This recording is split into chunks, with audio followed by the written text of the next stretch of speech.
All right, thanks. Okay, everybody, we're going to get ready to get started here. Please wrap up your conversations. Got a revised agenda. Okay. Good evening, everyone. Welcome to the City of Dania Beach. This is the Dania Beach City Commission regular meeting, Tuesday, March 12th, 2024 at 7 p.m. Clerk, may I please have a roll call? Yes. Mayor Ryan. Here. Vice Mayor Llewellyn. Here. Commissioner Davis. Here. Commissioner James. Here. Commissioner Salvino. Here. City Attorney Boutsis. Here. City Manager Garcia. Here. Mayor, you have a quorum. Thank you, Laura. If everybody please bow their head for a moment of silence.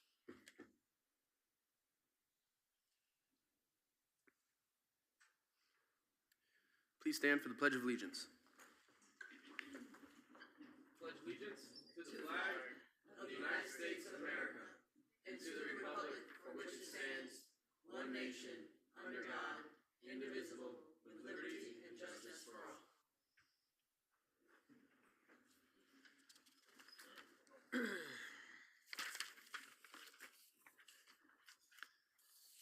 Okay, getting into business. Item 3.1, presentations and special event approvals.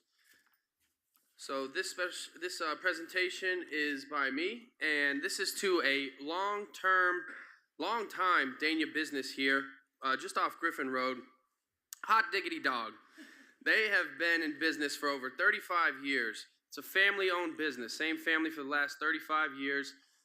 Rosina started with a hot dog cart just off of Griffin Road. Now they have a property that they own, and they also have a single-family house that they own behind. And I don't know if she wants me to mention this, but they're a very giving family, and they actually helped a family that was their house was destroyed in Marsh Harbor in the Bahamas for the hurricanes.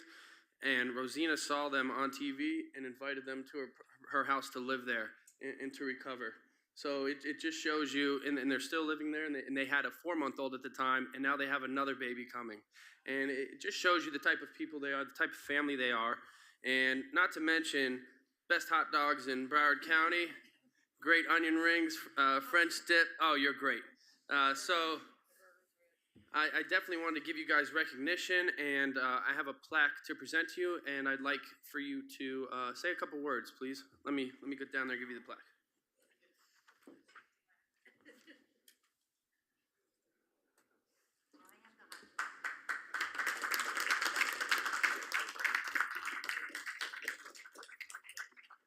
Wow. Okay, where is it? Here we go. Wow. What do I do now? Can I sing Hot Diggity Dog Diggity? Oh, what you do to me? It's so new to me. Okay, Rosina. This is Rosina Smith, her husband John Smith, and her daughter Gina. On behalf of the City of Dania Beach, we present Hot Diggity Dogs in recognition of your 35th anniversary and providing outstanding service to the Dania Beach community. Congratulations.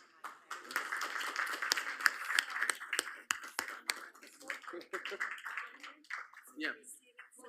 Oh, no, please speak in the mic so we can hear you. They can hear me. Take your time. Oh my goodness, I don't know what to say. I'm just totally thrilled and honored to have been a part of this experience, and also the experience of having a business in Dania Beach for 35 years. And the people in Dania have been so wonderful to me over these years that I'm blessed. We are all blessed. My family's blessed. And I want to continue to bless everyone and honor the City of Dania Beach for honoring us. Thank you so much. Thank you so much. A picture. Oh, my goodness. Oh, come over here.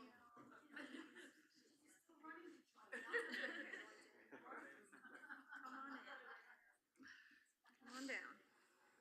Oh my goodness. Thank you so much, everyone. This is so beautiful. Can I hold it up here? Look at me. Going to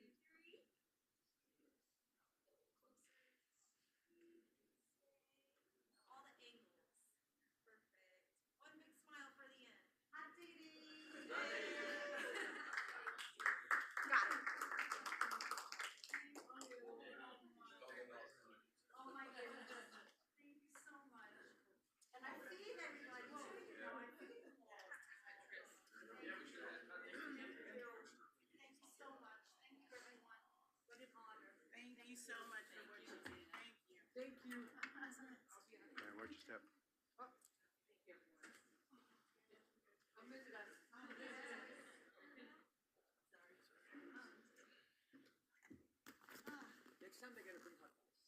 Yes. Yeah, feel free to bring any hot dogs by whenever. Yeah, everything's great. My go-to order is a chili cheese dog and a Chicago dog, some onion rings. Yeah. All right, up next. This is in recognition, in celebration of Women's History Month, and this is sponsored by Vice Mayor Llewellyn. Thank you, Mayor. Every year I usually request the proclamation for Women's History Month, and this year I did that again, but I also wanted to do something nice to try to honor the women leaders in our city. Not just leaders up here, but also leaders within the city itself and our city employees. So I have some certificates that I would like to hand out to those who are in leadership positions. So I'm going to go down there and I will start calling people out. I don't know if everybody's here, but we'll see what we can do.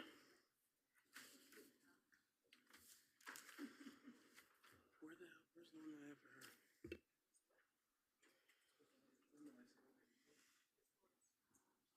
She has it probably.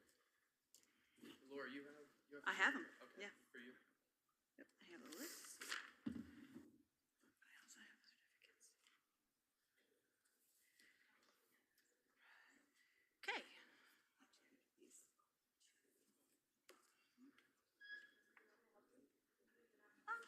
I think it's okay. I want to turn around so I can I turn it around this way? Does it work? Perfect. Excellent. Okay. Or can I?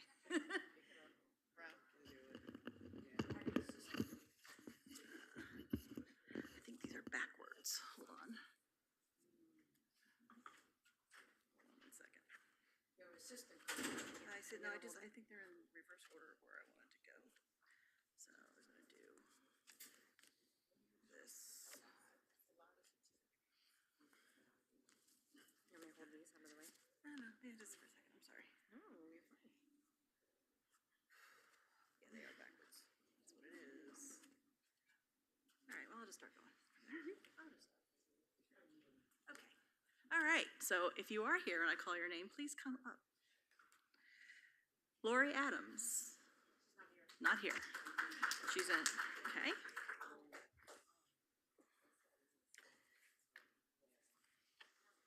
Claudia Batista.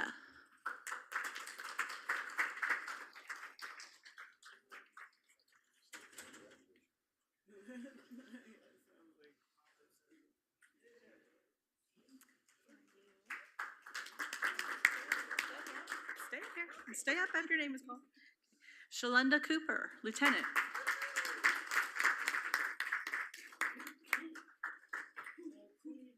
I told you I had something for you. Here you go. Thank you. Kayla Gardner. You can see her. Okay. Linda Gonzalez.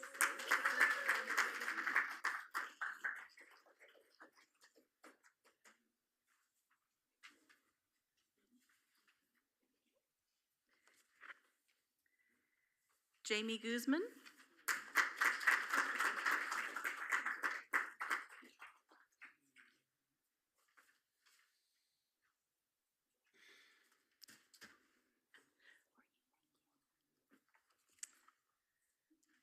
Antoine Johnson.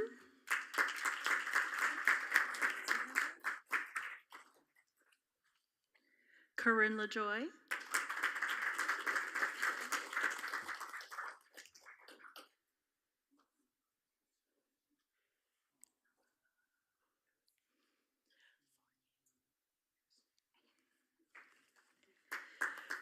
Chris Lotier.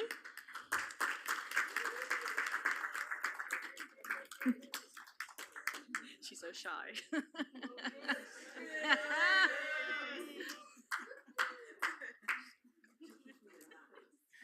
Aaron McClendon.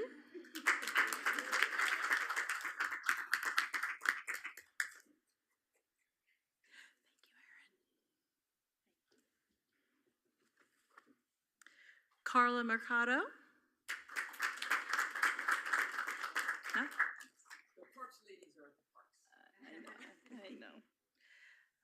Ann Miras.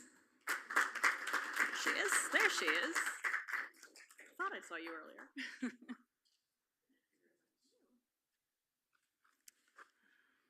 Eleanor Norena.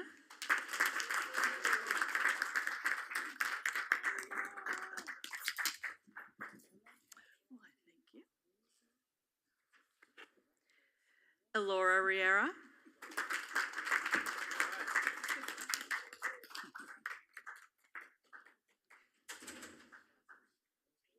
Thank you. Stay here. Don't go anywhere. Nanette Rodriguez. Y'all know this. It looks like they're in alphabetical order. They're pretty much in alphabetical order except for a couple at the end. Okay. Maxine Singh.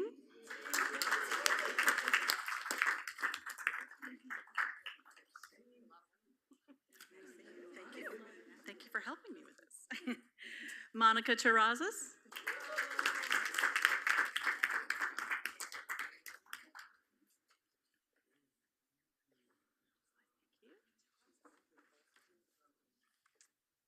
Barbara Euro.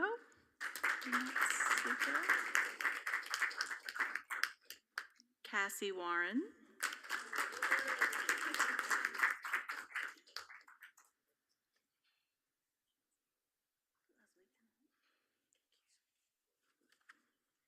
Ashley Vlasic.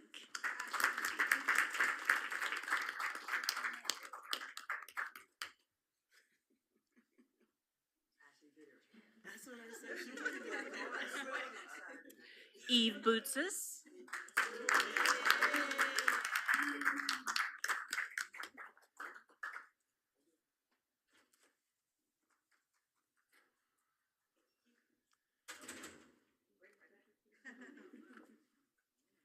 Anna Garcia.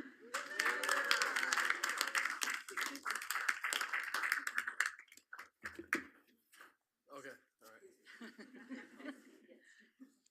you very much. Thank you. Commissioner Tamara James.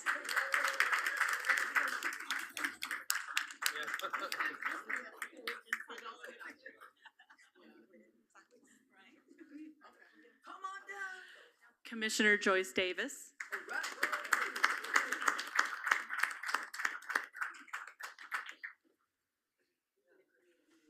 Is that it? And last but not least, Vice Mayor Lori Llewellyn. All right.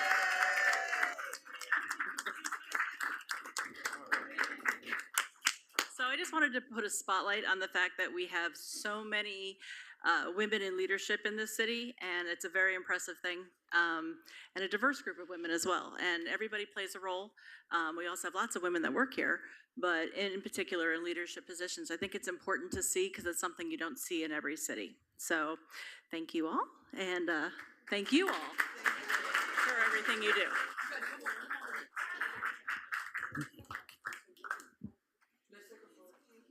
Can we get a gentleman to take a photo?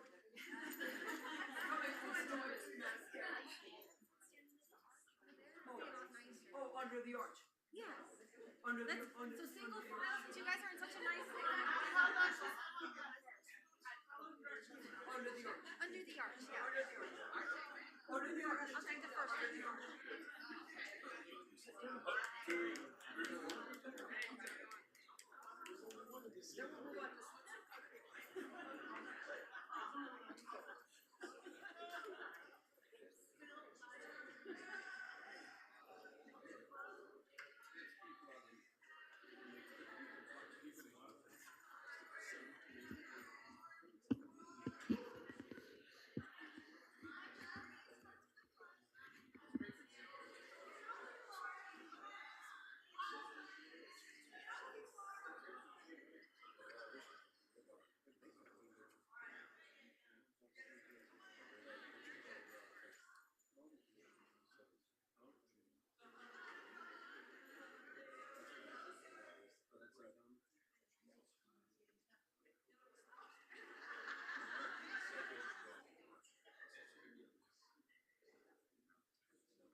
Thank you, Mayor. All right, that's great. Nice little way to start the meeting. Okay. Okay. All right, we'll give it up one more time for the backbone of our city, all of our women.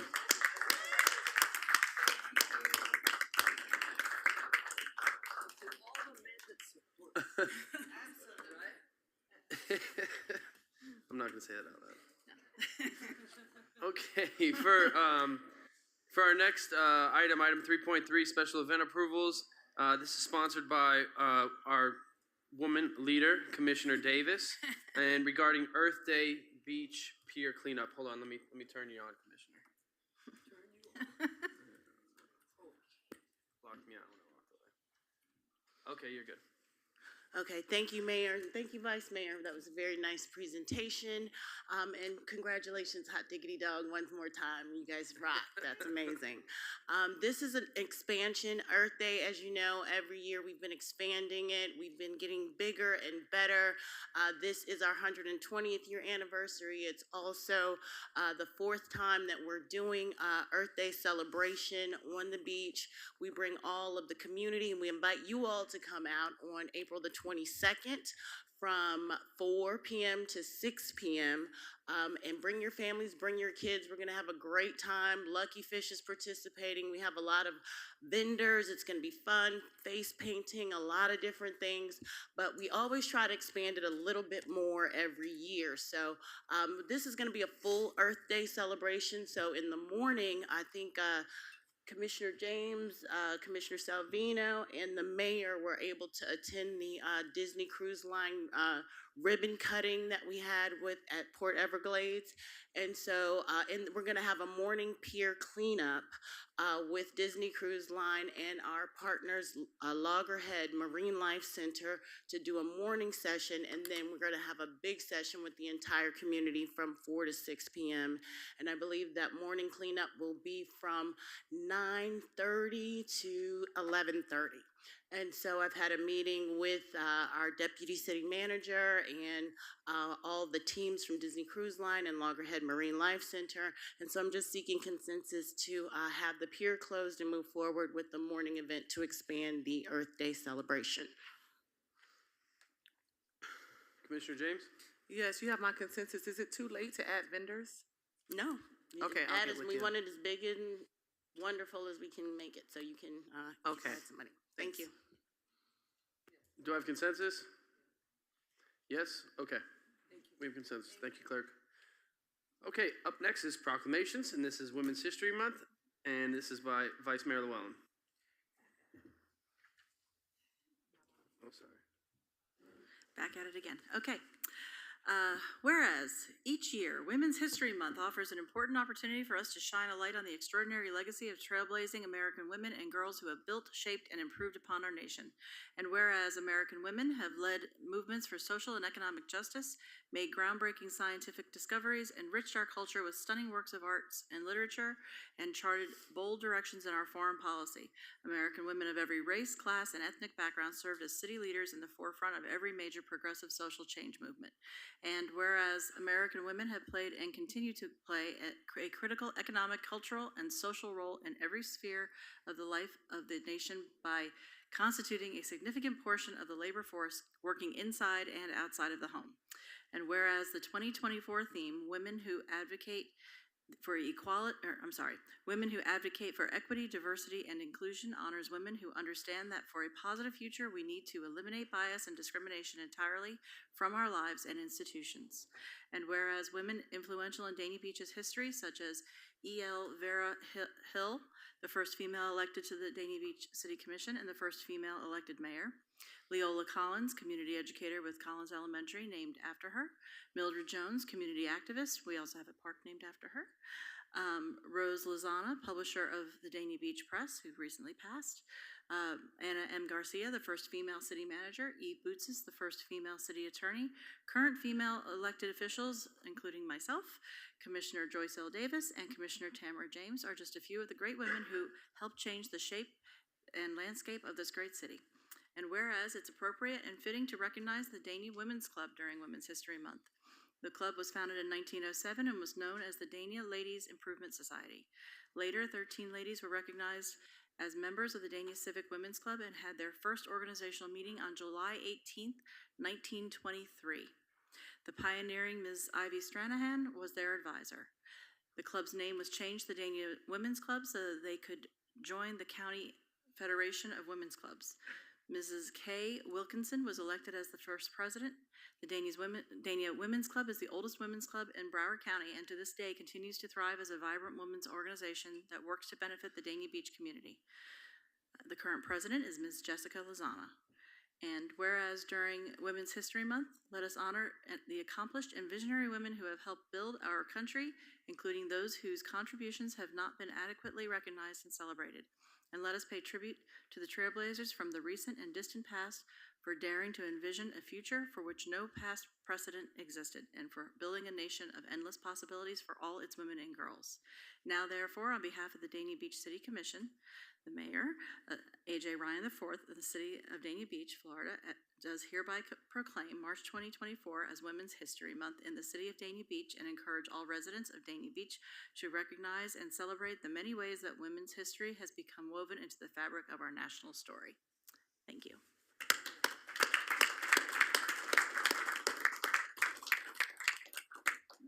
Okay, we have two proclamations tonight. And in honor of March and St. Patrick's Day on Sunday, we are proclaiming Irish American Heritage Month. So this is a proclamation in the office of the mayor, City of Dania Beach, Florida, whereas the City of Dania Beach is home to a vibrant and thriving Irish American community whose members have made significant contributions to the cultural, social, and economic life of our city. Whereas the month of March has been recognized as Irish American Heritage Month since 1991, providing an opportunity to celebrate the achievements and contributions of Irish Americans. Whereas many Irish families settled in Dania in the early 1900s, including the Ryan family, and continue to provide leadership and service our nation's political, business, and religious establishments. Whereas the Irish American community in Dania Beach has preserved and shared its unique cultural heritage through various activities and events, including music, dance, language, and food. Whereas it's fitting and proper to celebrate the rich cultural heritage and the many valuable contributions of Irish Americans. Now, therefore, on behalf of the City of Dania Beach Commission, I, Archibald John Ryan IV, Mayor of the City of Dania Beach, Florida, do hereby proclaim March 2024 as Irish American Heritage Month in the City of Dania Beach, and I encourage all citizens to honor and recognize significant contributions of Irish Americans to our city, state, and nation. Thank you.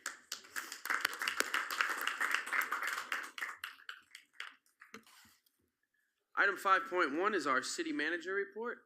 So go ahead, Madam Manager. Thank you, Mr. Mayor, Vice Mayor, Commissioners, City of Dania Beach team, and esteemed residents that are here and the ones watching on TV. For the past 5 years, we've been averaging over $1 million from the state budget coming to our city. I've been very fortunate and humbled and honored to have made that trip to Tallahassee with Mayor Ryan, Commissioner Davis, Vice Mayor Llewellyn, and with the support of Commissioner James and Commissioner Salvino. This year, we are in the budget for $1,225,000 pending governor's approval. So that may take a couple of weeks, but we're very, very excited. We have $200,000 for that, for Chester Bird Park renovations. We are at $500,000 for the Southwest 34th Terrace Drainage Project. We are at $275,000 for the Dania Beach Lift Station number 11, and we are at $250,000 for the Dania Beach Drainage Outfall Valve Retrofit Project. So we're very, very, very excited, and as soon as we have more information from Tallahassee, we will inform you.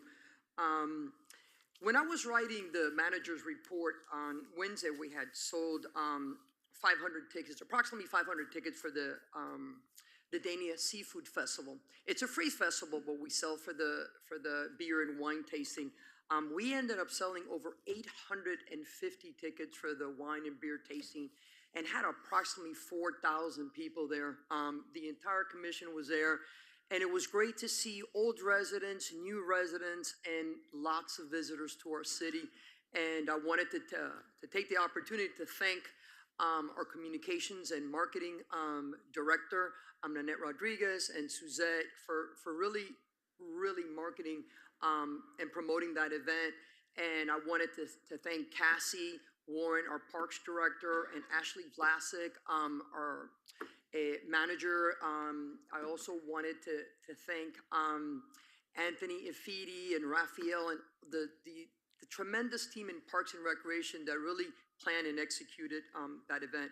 It was truly fantastic. And I just want to make sure that you all put in your calendar the second Saturday of April, as well as the second Saturday in May, and come join us here at our City Hall campus for two more wonderful events. In April is going to be the Blues and Barbecue event, and in May is going to be the Taste of Dana Beach, and we're very, very excited about that. The demolition of the IT Parker Center is totally complete, and we're looking forward to a beautiful ribbon cutting event in October. Folks, this is going to be your premier rental facility for weddings, baby showers, special events for the city and for our residents to be able to plan and really enjoy wonderful events. We're extremely excited about that. I'm happy to report that the covered shade area of the north side of the Mildred V. Jones Park has been completed. As you know, we did a wonderful ribbon cutting a couple of months ago, and our elected officials and our residents wanted additional shade structures. So if you haven't been by, it's beautiful and it's being used every day. Several months ago, our Parks and Recreation Director presented all the Dana After Dark events for fiscal 23-24 that commenced with Oktoberfest this past October, which was a huge success. I've included for your perusal the entire rest of this calendar year and next calendar year as well, because even though we turn 120 this November, we're going to have a lot of events leading to the big 120th birthday, as well as next year until we turn 121. We will make sure that all these events are put in our city's website, and we'll be communicating via social media and all our modes of communication. As well, this April, we will be putting out our second edition of the Pioneer, which is a newspaper that all of you will be receiving at your homes. As we craft the budget for fiscal year 24-25, we want to hear from our community. We will be hearing from our elected officials, and we already have a meeting scheduled for the second meeting in April. We want to start early with budget preparations, and we really look forward to a really fantastic fiscal year 2025. I've included a detailed projects funding report to show you the magnitude of all the citywide projects that we're working on. And we will make sure that we also have that on our webpage. Every inch of our city will have a drainage project or a parks project or a streets project. And it's very exciting, the magnitude of these projects, and we couldn't do it without the support of these elected officials, a tremendous team of grant writers, and tapping into every single budget, be it the state budget or the federal budget. So you're going to be invited to a lot of groundbreakings, a lot of ribbon cutting events, and we're extremely excited about all these events and really investing in our infrastructure, investing in our parks, but more than anything, our continuous investment in the quality of life, which is our top priority here, as well as the safety of all our residents. At the last commission meeting, our mayor, our vice mayor, and our city commission approved the greatest project in regards to crime prevention in the history of our city. I mean, I wanted to thank our Chief Terrell that's over there and our Deputy Chief Cooper. There's going to be citywide camera project that we're going to begin the planning of the procurement and the installation before the end of this calendar year. We've had a lot of success to be able to solve crimes, but now with the signage that we're gonna have out there and just the information of like, if you're thinking about committing a crime, you better not do it here in this city because we're gonna find you and we're gonna make sure that you never come back into our city again. So that's a project that we couldn't have done it without your leadership, Chief. Thank you so much. I've included some examples of business cards for your consideration. Last week, we approved another one of our projects, which is our signature page, all the information that we have. And I wanted to see which one you like. We provided like 3 different ones, and let me show you.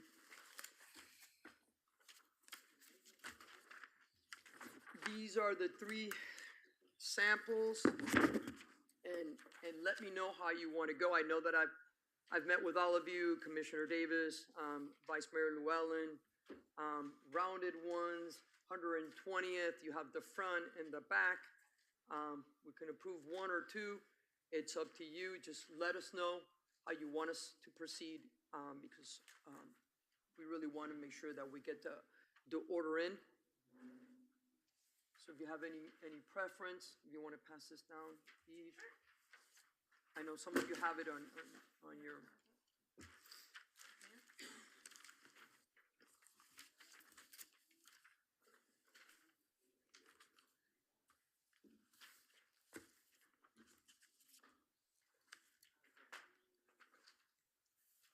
Okay. Oh, okay. Do you need me to pass it down? The mayor's holding them for you? Do you want our input as to which ones we like? Yeah, we would like to move forward as quickly as possible. You can choose 1 or even 2. I mean. 2A also. 2A it is. 2A, all right. Let me show everybody. Can you write that up 2A? 2A? Yeah, it's done. Is that 2A? All right. All right, outstanding. Excellent. All right. Great job, Nanette, Suzette, and the team on these. Our new Ocean Park Marina Management Company, Oasis, has hit the ground running.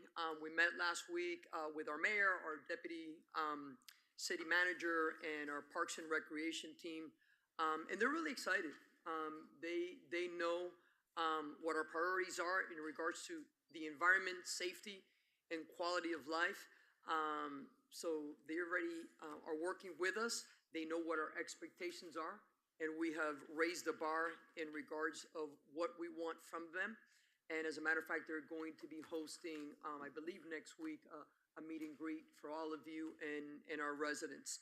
And this concludes my report. Thank you so much. Thank you, Madam Manager. Thank you. City Attorney, any report? I'll keep it short. The legislative session is over, so we're waiting for the governor to sign bills. And as soon as he does, I'll provide you a report and an update on those bills. Great, thank you. City Clerk? Okay, your upcoming meetings are March 26th. You have your final meeting for March at 7 p.m. April 8th, you have your budget workshop at 4:30 p.m. And then on April 9th, you have your CRA board meeting at 5:30 and your regular meeting at 7 p.m. And that's it for me. Thank you. Up next are public safety reports, and we will start with our BSO Police Chief, Jason Torella.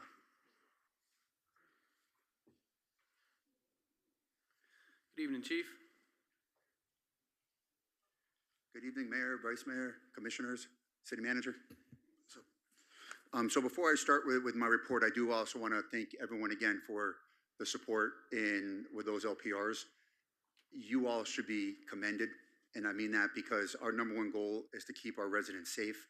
And with the vision of the city manager and all 5 of you, it's not just a crime-fighting tool, and I really hope our residents understand the gravity of what you guys approved. You guys really took a step that's never been done before to protect our residents. The technology we'll have now is the #1 technology in the country right now to protect our residents, to stop violent criminals from coming in our city. And when they do come in our city, that we can track them, up to date, track where they're going, pinpoint where they're going, and get these individuals into custody before they can victimize our residents. it's amazing, and I appreciate your all support, and I really, really, really think that our residents are gonna see the benefits of this very quickly. I mean, we've seen it already with our 3 trailers, and the amount of violent criminals and guns that we've gotten just from those 3 trailers. When we get these fully in the city, I fully expect our crime rate to go down, and I expect us to arrest many more violent offenders if they choose to come in here. But like the city manager said, the word's gonna get out. Do not come into Dania because we have this technology. They will go somewhere else to commit their crimes. So again, I wanted to say thank you. Yeah. So this week, we were very busy again. Our CST detectives observed a Nissan Sentra driving around. They observed it circling the neighborhood. They conducted a traffic stop on the vehicle. Once they got the passenger out of the vehicle, once they had drugs in plain view, they found on his person, on top of the drugs, a loaded 9mm handgun, which he did not have a permit for, and he was placed into custody. Later on that week, they found a black Nissan Maxima, again, going very slowly through the neighborhood. After a traffic infraction was discovered, they ended up stopping the vehicle. They found narcotics inside the vehicle. Once they got that driver out of the vehicle, they found a fully loaded 9mm handgun with 15 rounds, one in the chamber, as well as on that passenger. As we were coming here today, Sergeant Seapot, our CST team, called me. They made a traffic stop at another vehicle that they observed circling the neighborhood. Once they stopped that vehicle, and this just happened 2 hours ago, there was 2 juveniles inside that vehicle. They got both. Bad news is there's a lot of guns, where people who are not supposed to have them. But, we're being very proactive, and we're doing our part to get them off the street, and our CST team is extremely proactive. So that's 5 guns that CST got off of our street just in the last week. Also this week, we had an incident over at Dania Beach Elementary School where, unfortunately, a parent got into a verbal argument, which then turned into a physical argument with a teacher. It was in the media. I don't know if you guys saw it. So the parent got upset with the teacher, some kind of altercation. The parent exited her vehicle, approached the teacher, ended up striking her 3 times in the face in front of other students as well as other teachers. She then fled the area before we could arrive. Through our investigative means, we were able to locate the female suspect, and she was placed into custody a couple days ago and charged with felony battery on a public school official. So I know the beach is obviously very important to all of us, and we know this is spring break, and now with Miami Beach closing their beach down pretty much, we do expect an influx coming our way. So I know we sent you guys the email so you could see it. We started our operational plan, which we do every year, but just so you know, we will have 2 deputies on the beach for the weekend. Going forward, we extended it a week further to cover all of our Broward County schools that are off, and we will also have at least 1 deputy on the weekdays there. But our beach will be fully covered over the next 3 weeks to cover all of spring break, to make sure everyone that comes into our city can come safely and hopefully deter any kind of criminal activity that wants to happen down there. Following some complaints that we had for some homeless encampments, our homeless outreach team actually reached out to the FEC police, and we got in touch with Officer Jessup from their department, and they actually told us that day that they contracted with a company to begin cleaning brush in the homeless encampments off the tracks. So this company is coming in, and they're actually working through Hollywood, Fort Lauderdale, and Dania Beach to clean the encampments. So they'll be taking that on. It just so happened that day when we got the complaint, they were working cleaning the encampments. They just didn't get to us yet. So they came through us later in the day, and they cleaned up the 3 encampments that were being talked about, but those were gone and removed by the FEC. We also located another one off of Southwest 6th and Southwest 4th Ave that we used with the city's assistance, and we successfully cleaned that one up, and that one's vacated. We also have been working with the church off of 819 Southwest 12th Avenue. There's a gentleman that we've arrested in the past numerous times. He's setting up campment there. So we had to get the proper documentation from the church. We have the proper signage up now, the proper trespassing signs. That individual has not been there since we put the signs up, and the encampment's been gone. If he chooses to come back, unfortunately, he's already been trespassed from that property. So we'll deal with it effectively if he comes back. We're continuing our checks at Frost Park. We only had 1 person that was caught there last week trespassing, which is nice. That's being a big decrease from what we were dealing with before over at Frost Park last week. And I got a lot of complaints over the last month from the commission. I know you guys have been getting complaints reference speeding issues and traffic issues. So I don't know if you remember, maybe 6-7 months ago, I had regional traffic come in the city, our regional traffic. So I reached out to our regional traffic. They are going to come in our city the first 2 weeks of April, and they're going to bring the entire regional traffic team in that they brought in last time. I think last time they had over like 1,300 citations. So they're gonna come in for the first 2 weeks. Obviously, education is the key, but when you and us were getting continued complaints, sometime we have to come in and do enforcement to get the word back out there. So they will be here the first 2 weeks. They're gonna focus on the areas that you guys always let me know. If there's another area that you are getting complaints on from the residents, please let me know, and I'll make sure we target those areas too. Commissioner Salvino, part of that, they're also gonna be in Malaluca, where those illegal vehicles are being parked. So be over there as well too. So the first 2 weeks of April. So for everyone in here, slow down the first 2 weeks of April. You guys got the warning. And last but not least, obviously I wasn't here last commission meeting. So Sheriff Tony, the Florida Sheriff's Association holds what's called the Florida Sheriff's Association Commanders Academy. And every sheriff's department in the state gets to select one employee to attend. And you're not even guaranteed to go. Once they select a name, the Florida Sheriff's Association decides. So Sheriff Tony and his executive command staff nominated me. I was lucky enough to go. Thank you, thank you. So that's where I was last commission meeting. And next commission meeting, I will be going back. It's a 2-week course. It is an executive leadership academy. So for the last week of March, I go back and there's homework I have to do. It's a presentation I have to do and there's tests.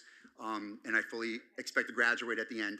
But there is a lot of information I'm getting up there. I'm with all commanders, chiefs, colonels, majors, other captains, district chiefs from throughout the state, from sheriff's departments, and what we're learning.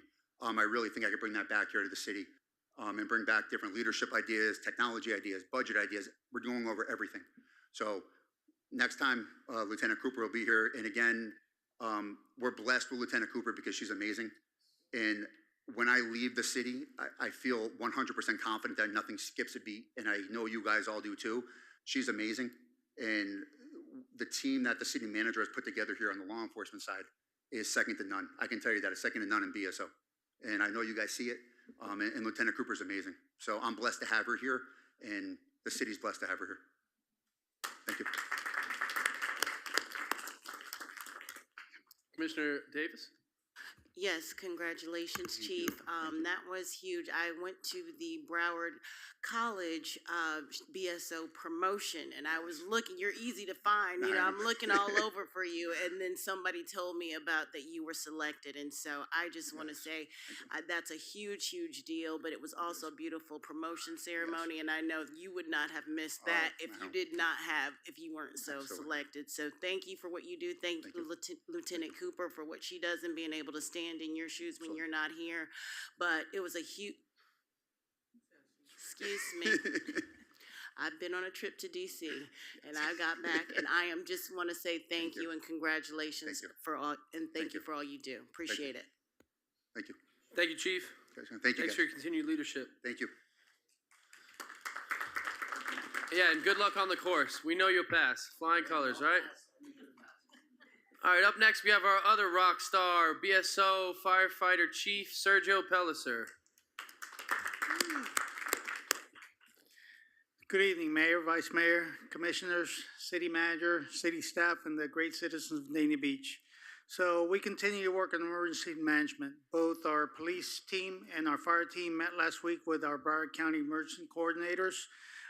We want to make sure that we have all the greatest and latest tools to make sure we keep our Dania Beach citizens safe, especially during any emergency situations. Our city team also and I attended down in Miami. We went to the Disasters Expo in Miami, also to make sure we contact any new vendors that might be out there, see all the latest and greatest equipment that's out there so that we can bring that back to the city and again, keep our citizens safe, which is the utmost concern for us. And something fun for our firefighters, our Honor Guard has been coming around our fire stations, and what they've been doing is coaching all our new young firefighters that are coming on the job and new promoted officers, proper ways of saluting, standing at attention, marching and turning, and just making sure that we keep our traditions the way we do in the fire department. Our fire rescue teams, our engine crews specifically, are working on what's called target hazard identification and pre-planning. So what they do is they go around and try to find out target hazards like schools, churches, and any building that might present a challenge to them. That way, we can make sure we map them out and be ready for anything that might happen at any of those locations.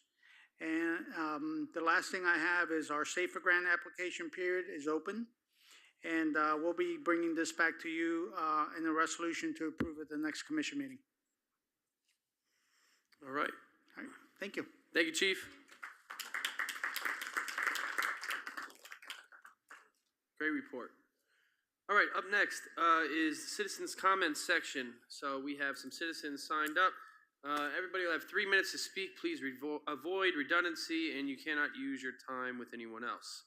So we will start, and when you step up to the podium, please state your name and address. We'll start with Richard Judge Jr.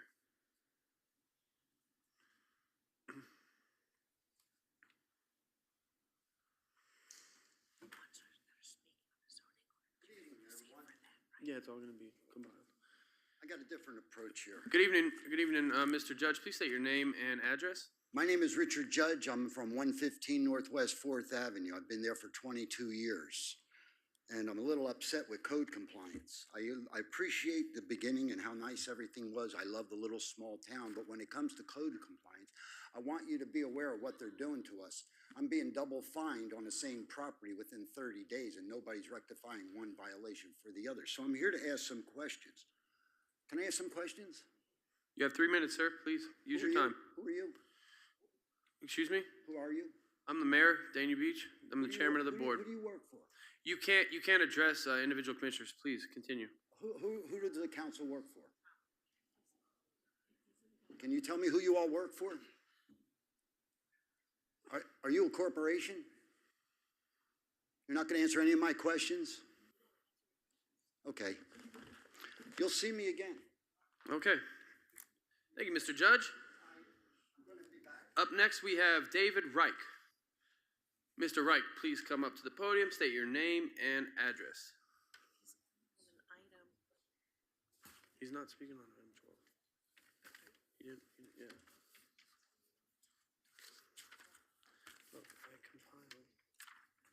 Dave Reich, 4161 Southwest 22nd Avenue. Greetings. The Academy bus site has Dania Beach Ordinance Section 115-40, overnight fleet parking for vehicles owned or leased by the business legally operating at the same location. Storage in rear or internal side yard must not be visible from any street and cannot be parked in required spaces. This ordinance was passed for bus and vehicle parking on the north side of their site plan on lots 10, 9, 8, and 3. On lot 8 of the site plan, they have a vehicle access entrance off of Southwest 22nd Avenue, a residential road. The site plan states all gates shall be manually closing gates, shall remain open 24 hours per day per ownership. How does the city plan on enforcing the must not be visible from any street aspect of the ordinance when the gate is open?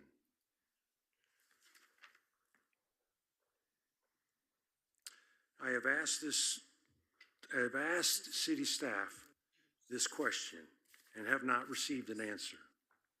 So we'll just tell him that we'll transfer to that one. So he doesn't speak twice. Would you request this information for me, please?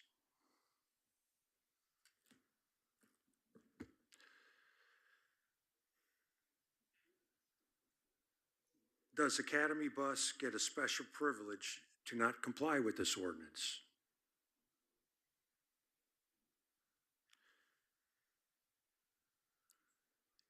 Is this commission approving a development that will be breaking a Dania Beach ordinance as soon as it is opened?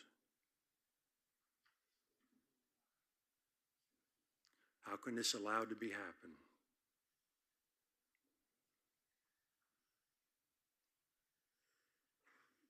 Any questions? Thank you. To be clear, these comments should be going under 12.3 and 12.6, which is the Academy bus item. So we'll incorporate them by reference into those items, and he's already spoken. Great. Thank you, City Attorney. Up next, we have Mrs. Kimberly Ford. Well, Are you calling on the rezoning? Are you trying to speak speaking on the on- rezoning? Yeah, when that item comes up, you'll speak. okay, yeah, we'll call you up when the item comes. All right, up next is Catherine Christopher.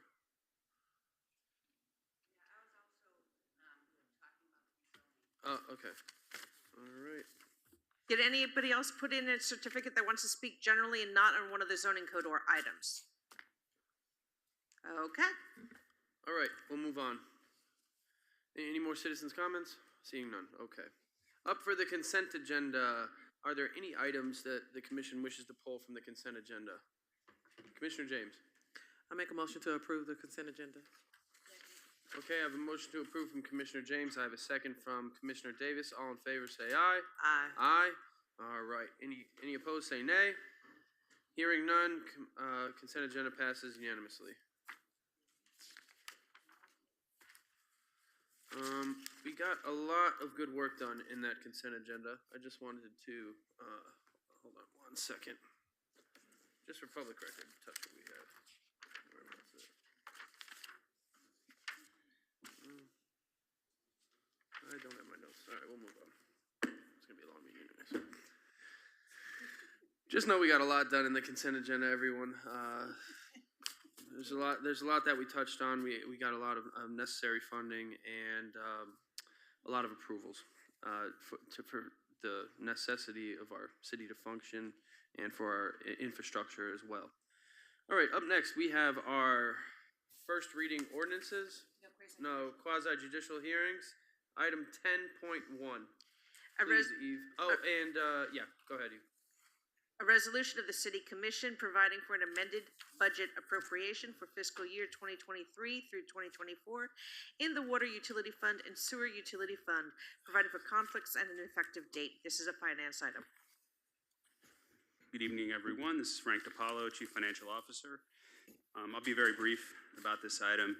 Back in January, you all approved a list of projects using the American Rescue Plan Act funds that the city received, and this is a budget amendment authorizing the city to transfer $4.9 million from the ARPA fund into the water and sewer utility funds for two capital projects. The first one is a smart city water meter system. The total cost is $1.5 million. That's going to be split between the water and sewer funds, and it's going to be really helpful to our water utility and our customers. And then the second is the rehabilitation of a lift station, which was currently not funded, and that total is $3.4 million being transferred to the sewer fund. This budget amendment was publicly noticed in the Sun Sentinel newspaper, and we are asking for adoption of the resolution tonight. Thank you. Commissioner James? Make a motion to pass 10.1. It's a public hearing. This is a public hearing. Is anybody wish to speak on this item? All right, seeing none, go ahead, Commissioner James. We have a motion item pass 10.1. Do I have a second? Second from Commissioner Davis. All in favor say aye. Aye. Aye. Any opposed? None opposed. On to item 10.2, please, Eve. An ordinance of the City Commission authorizing the expenditure of funds exceeding $1 million to fund the historic restoration of the Nyberg Swanson House project, providing for conflicts, codification, severability, and effective date. This is first reading, public hearing. Commissioner James? After your disclosure, I make a motion to approve 10.2. Okay, this is a public hearing. Does anybody wish to speak on this item? Seeing none, I have a motion to approve, and Second. I have a second from Vice Mayor Llewellyn. All in favor say aye. Aye. Aye. Any opposed say nay. Hearing none. Item 10.2 passes. Please, Eve, item 10.3. First reading of an ordinance of the City Commission authorizing the expenditure of city funds exceeding $1 million with the actual project cost will be determined at bid award to fund the building department renovation project, providing for conflict, severability, and effective date community development. Public hearing on this as well. Yeah, this is a public hearing. Does anyone wish to speak on this item? 10.3. Seeing none, Commissioner James? Make a motion to pass 10.3. Second. All right, I have a motion. I have a second from Vice Mayor Llewellyn. All in favor say aye. Aye. Aye. Any opposed say nay. Hearing none, item passes. All right, for the first reading ordinances, item 11, we're gonna read item 11.1 through 11.7. Unless anybody has any polls. Unless the commission has any polls. Seeing none, Okay. okay, bear with me, it's a lot of words. An ordinance of the city commission amending chapter 17 offenses miscellaneous in order to amend the city's existing prohibition on camping to ensure that the prohibition and enforcement measures contained in the code comply with constitutional requirements for such ordinances as set forth in the case of Joel versus the city of Orlando, and updating the code violations relating to camping, repealing section 17-16 arrest and trial, 17.15 vagrants, 17-12-1 same prohibited generally, relating to loitering. On 2, an ordinance of the City Commission of the City of Dania Beach amending vacation rentals at section 105 through 110, parking and storage of mobile living units, and section 105-140, restrictions on parking commercial and recreational vehicles in residential areas. To clarify that mobile homes or recreational vehicles, living units cannot be leased for short-term or long-term rentals. Sponsored by Commissioner James. Number 3, this is sponsored by Commissioner Llewellyn. An ordinance amending Chapter 25 entitled Traffic at Article 3, Parking, Stopping, Standing, at Section 25-48, Parking, Not Obstruct Traffic, at Section 25-66, Parking Prohibited at Certain Locations, to clarify that trailers, mobile home units, trucks over 1 ton in weight, or any vessel parked improperly shall be subject to a greater fine than a personal vehicle, and reserving Section 25-79.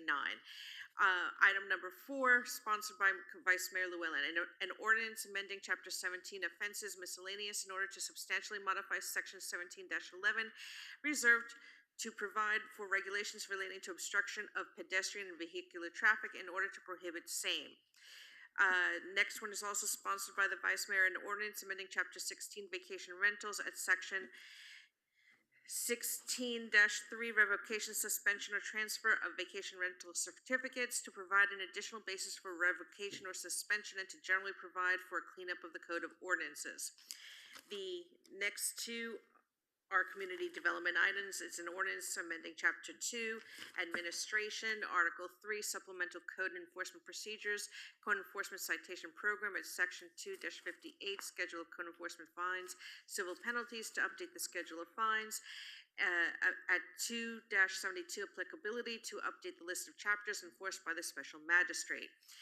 Finally, an ordinance of the City Commission amending Chapters 5, 17, 20, 21, and 25 in order to amend all citation referencing certain monetary penalties or imprisonment to reflect Section 1-8 of the city's code entitled General Penalty, continuing violations and violation as a public nuisance, and deleting obsolete provisions, providing for conflicts, codification, severability, and an effective date for all 7 ordinances.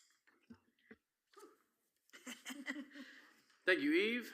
Commissioner James. I make a motion to approve items 11.1 through 7. I'll second that. And I want to thank Eve for all of her hard work, because she did a lot on all of these ordinances. I know I had, 4 of them? So, yeah. All right, I have a motion and a second. All in favor, say aye. Aye. Aye. Aye. Any opposed, say nay. Hearing none. Item, 11.1 through 11.7 passes. Okay, on to second reading ordinances. Item 12.1. Eve. An ordinance of the City Commission amending Chapter 22 entitled Streets and Sidewalks at Article 1 in general by amending Section 22-7A in order to modify the petition requirements, providing for a penalty for false petitions, providing for 1 application per year, and modifying the cost coverage by petitioners to have the city cover the costs associated with the process of installation of the code designation signs, providing for conflict, severability, and effective date. This was sponsored by Commissioner James. Vice Mayor Llewellyn. Yes, the only thing that I would like to see on this ordinance is that it be 4 votes instead of 3, to be consistent with all of the other naming ordinances that we have. That's all. Otherwise, I'm fine with it. Commissioner James. Yes, I'd like to make a motion to pass 12.1 as is. Okay, I have a motion on the floor to pass item 12.1. There is a public hearing. Oh, this is a public hearing. Does anybody wish to speak on this item? Okay, I have a motion on the floor to pass it as is. Do I have a second? Okay, I have a second to pass item 12.1 as is. All in favor say aye. Aye. Any opposed say nay. Okay, the ayes have it. Item passes. You got it, Laura? All right. Okay, we're gonna read item 12.6 before, please, Eve. Okay, you didn't want to do two? You 12.2 your item? The towing? Yeah, but you want to move up 12.6 ahead of it, right? No, ahead of 3. Okay. All right, go ahead, Eve. We'll do 12.2. An ordinance of the City Commission amending Chapter 20 entitled Police of the City's Code, Article 4, Wrecker and Towing Services to amend and update the towing truck list requirements and location of the garage to within limits of Stania Beach, providing conflict severability and effective date. This is the mayor's item. Commissioner James? After your public hearing, I'd like to make a motion to approve 12.2. This is a public hearing. Is there anybody wish to speak on this item? Seeing none, I have a motion to approve item 12.2. Do I have a second? Okay, I have a second from Commissioner Davis. All in favor say aye. Aye. Any opposed say nay. All right. Motion passes. All right, now we'll go to item 12.6, please, Eve. Thank you so much. On item 12.6 and 12.3, which are related to the Academy bus, anybody who's going to be speaking on these two items needs to be sworn in. Do you swear to tell and including the public, do you swear to tell the truth, the whole truth, and nothing but the truth? Thank you so much. An ordinance of the City Commission of the City of Dania Beach, specifically amending a portion of the City of Dania Beach future land use map as a small-scale amendment, changing the future land use designation on the property located between Ravenswood Road and Southwest 22nd Avenue, north of Southwest 42nd Street, consisting of 0.5 acres, changing the current future land use designation from Broward County commercial category to the city's industrial category, and changing the future land use designation from City of Hollywood recreation and open space category to City Parks and Recreation category on the property legally described in Exhibit B, which consists of 0.2 acres, providing for conflict severability and effective date. This is a community development item. Good evening. Thank you. This is Corinne LaJoy, Deputy Director of Community Development. This is second reading of the future land use map amendment. And I have made presentations before on this, but I'll go through this quickly for reference. The city is proceeding with the small-scale future land use amendment of two different locations. The first is Academy Bus, which is located in the west part of the city, and the second is a parcel owned by FDOT, which is located on our beach. And the location map for the Academy Bus is on the screen, and on January 13th of 2003, the Broward Legislative Delegation approved voluntary annexation of 3 parcels. That annexation became effective in September of last year as well. The property is in the process of a future land use amendment. That's what is happening with this application from a transportation designation, which is a Broward County designation, to industrial, which is the City of Dania Beach designation of industrial land use designation, which would be compatible, that designation, a commercial land use designation at this area would be incompatible with the location of the property, which is west of the Fort Lauderdale International Airport. All of the adjacent properties have an industrial future land use designation. Therefore, the designation of the subject property to commercial would be inconsistent with the surrounding designation, as well as the location of the property. The property currently has an industrial zoning district of M2, which is the county designation, and they are requesting a IROM AA zoning designation, which is also industrial, and that's the City of Dania Beach designation, which is compatible with that future land use amendment that's currently in progress. That's before you tonight that we're discussing. The rezoning rezoning the subject properties to a commercial zoning designation will be changing an industrial property to commercial, resulting in a conflict between the zoning and the future land use designation of the property, as well as a conflict with the predominant character of the area. The use of the bus depot is only permitted under general commercial C4 zoning. The proposed use of the subject property under the IROM AA zoning is identified as office professional, which is a permitted use, and they're proposing overnight fleet parking for vehicles owned or leased by a business legally operating at the same address, at the same location, which is allowed as an accessory use in the IROM AA zoning district. The C4 zoning is not compatible with the area as it interferes with the consistency of the industrial future land use designation and the zoning of the surrounding properties. The IROM AA zoning designation is compatible with the subject site, meeting both state and county designations, while also creating compatible zoning district in the area. Academy Bus will be utilizing an existing structure on the lot to operate as an office.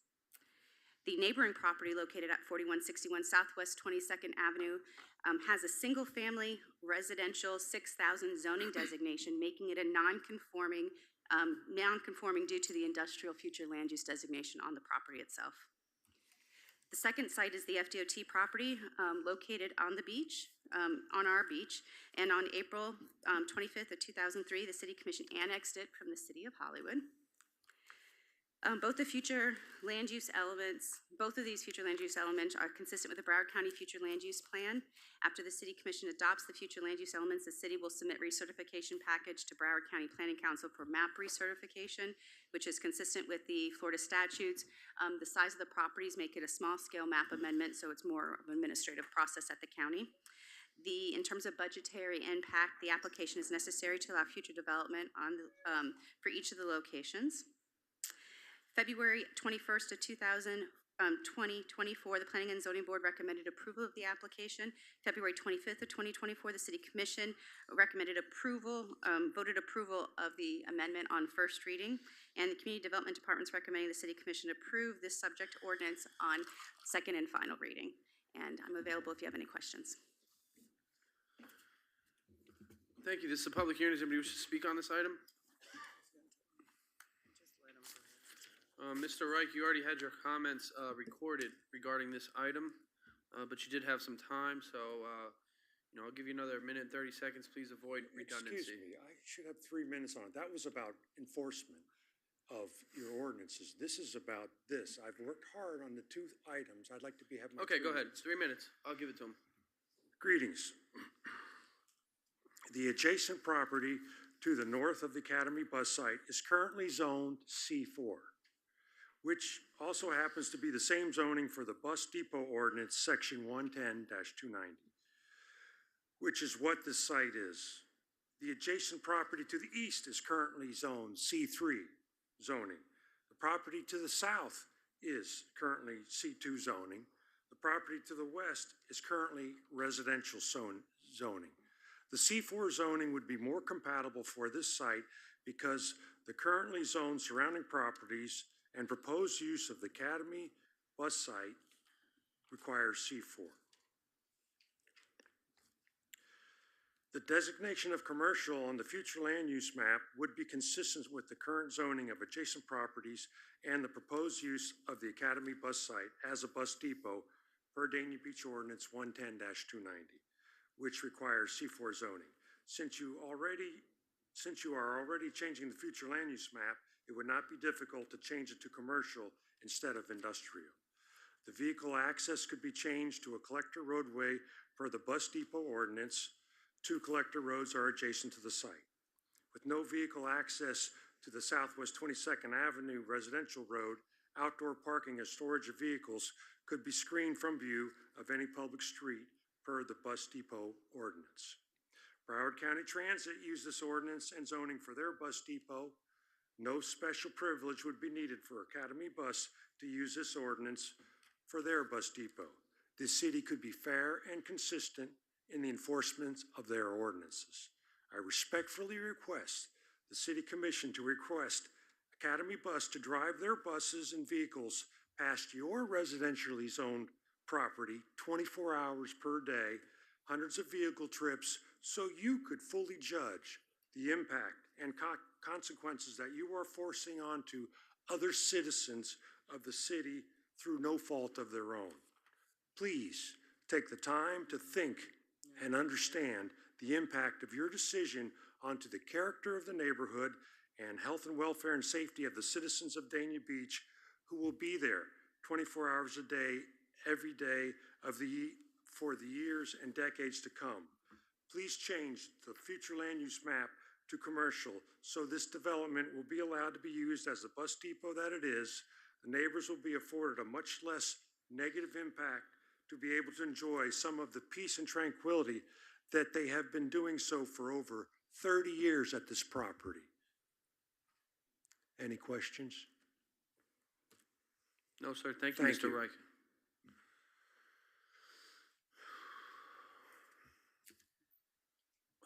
Commissioner Davis? There's somebody else. Oh. No, my mic was just Oh, left your going. mic on? Okay. Good evening. For the record, my name is Lay Kerr, here on behalf of Academy Bus. Offices at 808 East Los Olas Boulevard. I'm a planning consultant, and we're fully in support of the city's application for the land use change, as well as our application for the IROM AA, which is fully consistent with both your future land use plan, or will be, as well as your zoning. It's appropriate location for this type of use, and we look forward to expanding in this area. Happy to answer any questions. Yes, Commissioner James? Yes, just for the record, Corinne, how many residential properties are on that road? Which road? Ravenswood Road? Yes, that's near the Academy, bus. There's 0. And then on 22nd, which is to the west of Ravenswood Road, there's 1 property, Mr. Rex. Okay, and so, I know we have another comment, so I guess I'll do my motion. Okay, Vice Chair? Vice Mayor. I was gonna make a motion to approve. Okay, I'll second. All right, motion to approve, second. All in favor, say aye. Aye. Aye. Any opposed, say nay. Okay, motion passes. One nay. Commissioner Davis had a nay.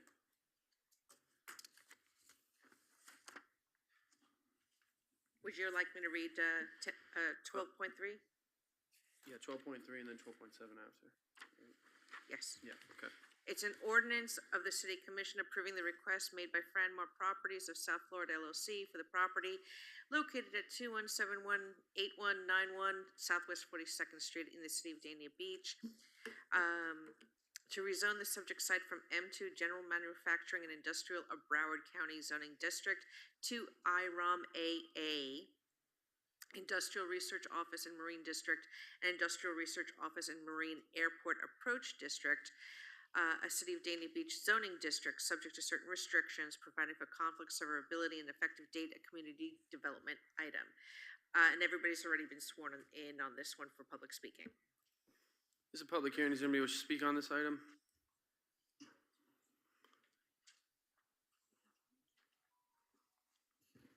Dave Reich, 4161 Southwest 22nd Avenue. I've already spoken about the zoning around it. Currently zoned is commercial, C4, C3, C2, and the residential.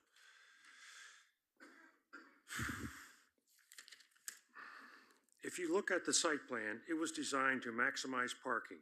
27 bus spaces, 38 car spaces. Another parking space could not fit on this site. To achieve this maximum parking, access was required from Southwest 22nd Avenue, a residential road.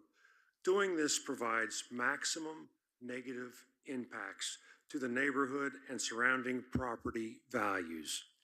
If you access the site from Southwest 42nd Street to Collector Roadway, you may lose some parking, but you minimize negative impacts to the neighborhood. This is what is required by the Bus Depot ordinance. This request gives special privilege to Academy of Bus by allowing them not to use access from collector roads as required by the bus ordinance. The Broward County Transit had to do this at their bus depot, but Academy Bus does not. It could, with 2 collector roadways adjacent to the site.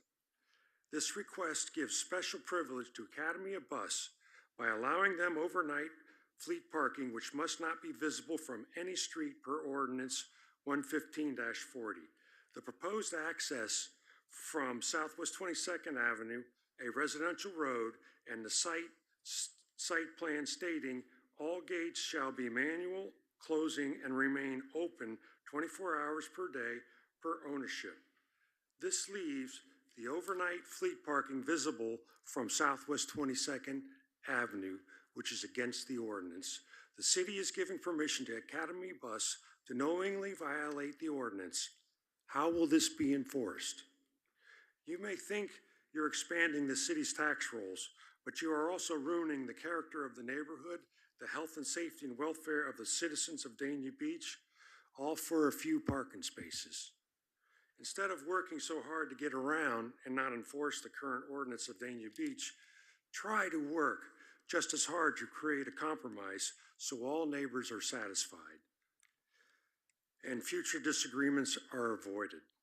Please vote against the IROM AA zoning for the Academy bus site. Any questions? Thank you, Mr. Reich.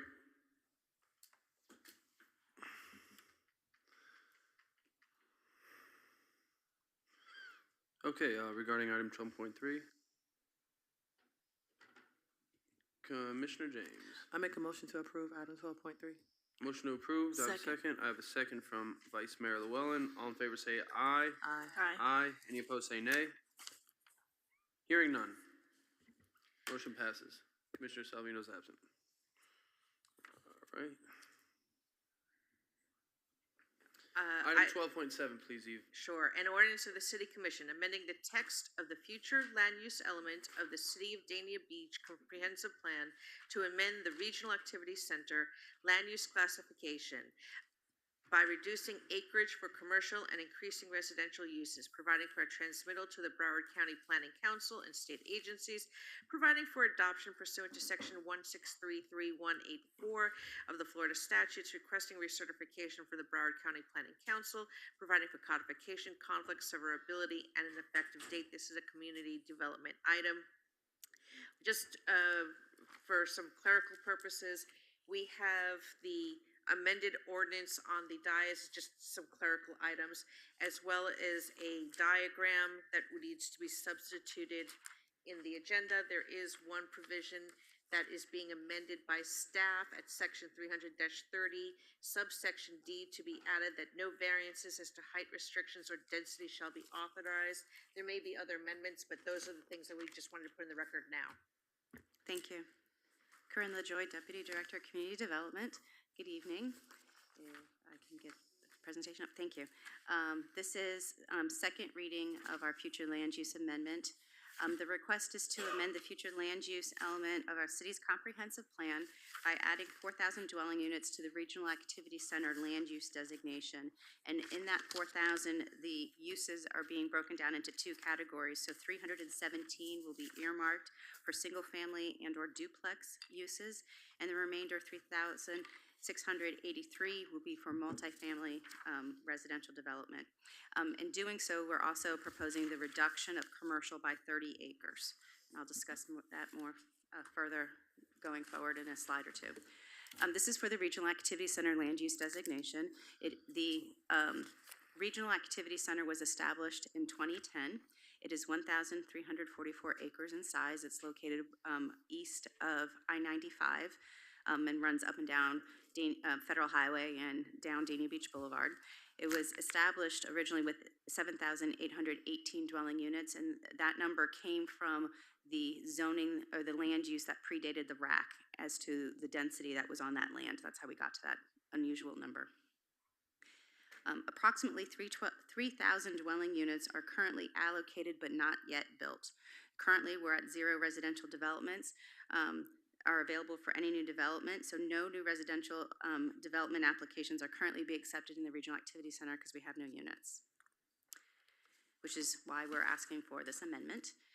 All residential units in the Regional Activity Center are affected. When we say no residential units, that includes single-family, guest homes, multifamily, live, work, affordable workforce housing. No residential is occurring in the Regional Activity Center at this time.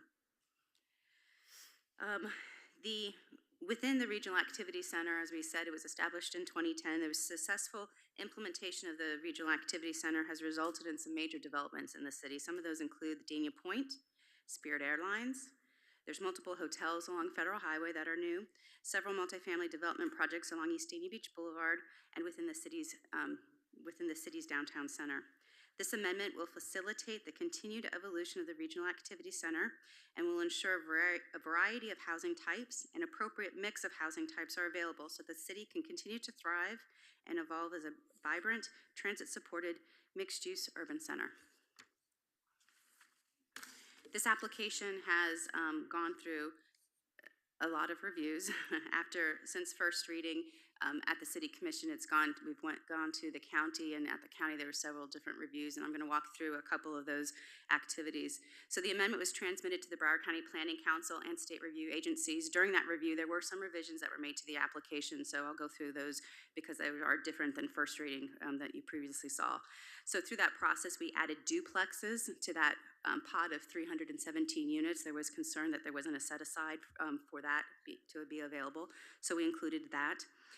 We added high to the permitted 2,165 mid-rise apartment category, resulting in the remainder 3,683 total multifamily. So that category is more generic. It's not broken down as detailed as it was originally in 2010. That's just easier for implementation. The next change was that the city volunteered to add that at least 15% of these additional units will be affordable at moderate income level or below, and that provision that at least half of the affordable housing units must be demonstrated prior to the site plan approval of half of those additional units. That just means that we can't wait till 3,000 of these units have been assigned and then put 600 affordable housing. We need to reach the halfway point.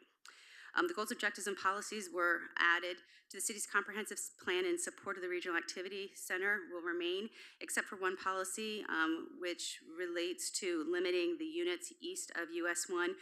With this application, the county has allowed us to include an additional 1,500 units east of US 1. We previously had a cap of that, 475 remain. So with what remains from that jurisdictional cap, we're back up to about 2,000 with this application to be allowed east of Federal Highway. And that's from the Dania Cutoff Canal all the way down to Sheridan Street. Single family, multifamily, we're gonna be capped at 2,000 east of Federal. The next change was that the city remains committed to the policy of 2714. We had to call it out at the county's request regarding no increased density in the day-night average sound DNL 60 decibels or greater. That's related to the airport. That was a condition that was placed in 2010 on the city, and what that means is we can't increase the zoning designation of properties in the 60 DNL to allow additional units within those noise contours, which we've agreed to continue to abide by. The next slide. After we submitted to Broward County, one of the review agencies within the county is the Broward County Resiliency Environmental Department. And they issued comments related to priority planning areas of the county, climate change, sea level rise, and flood protection. The city and its consultants coordinated extensively with the county experts on these matters and successfully addressed their comments by outlining the city's commitment to resiliency planning efforts and approving Resolution 2023-139. And I'll remind you what that is. That was implemented in April of last year. And it recognizes the 2019 sea level rise projections and recognizes the Florida state statute that requires the use of 2040 and 2070 and NOAA intermediate, low, medium, intermediate high for state funding vulnerability assessments. The city was also issued a grant to perform that vulnerability assessment, which is currently undergoing, so that dovetails nicely with one of the county's concerns. The city also recognizes the county priority planning areas. The city agrees to continue to include the above projections in the ongoing city's stormwater master plan, which is, as we all know, is ongoing as well. The city acknowledges the upcoming work of the city's comprehensive plan evaluation and appraisal report process and addresses Section 163.3178 Florida state statutes relating to the perils of flood. That was an element that was added to the comprehensive plan, which was approved by the commission last commission meeting. The fifth change was the adopt the citywide interim design standards for new construction projects in accordance with the existing stormwater regulations, incorporating future groundwater conditions into the pre-development versus pro-development. This is an interim policy that the city is currently implementing on all building permits that come into the city. And finally, requires, upon completion of the city's stormwater master plan, a final updated standard to be recommended and brought to the city commission. So that's going to take place of the interim design standards. Once our stormwater master plan is complete, then we'll adopt the final regulations based on the findings of that master plan. And the county was actually very pleased with all these actions. They've held our city as an example of how cities can move forward with a similar type applications. This item also went through 2 technical assistance reviews at the Department of Transportation, Division 4. The city and consultants met with FDOT, prepared responses in November, which was provided to FDOT and Broward County. Recognizing potential traffic concerns in the city and the region, the proposed change in commercial and residential use was established in a manner that would mitigate changes in trip generation that might result from the amendment. The analysis, because we reduced the commercial area by 30 acres, our analysis identifies that the net reduction of 279 trips. So that really was able to address the DOT's concerns. One of the things that we are proposing at second reading, because it was something that was raised at first reading, is some gatekeeping measures that we can do at the city level ourselves. And that is the staff will be committing to provide a regional activity center unit report to the city commission with each site plan that occurs utilizing these units going forward. That report would include existing number of dwelling units that are available, the number of dwelling units being requested by that particular project, and the remaining dwelling units that would be available if that project were approved. So we can all keep a tally of that. That would also, of course, include the units available east of Federal Highway, so we can keep a running tally of that as well. The second is that half of those affordable housing units must be approved. By the time half of those total units are approved, that's just another gatekeeping that is being imposed by us by the county, but that's something that we'll be monitoring as well. We're also proposing that after the first 1,000 units have been allocated, that the city must approve the release of additional 1,000 units going forward.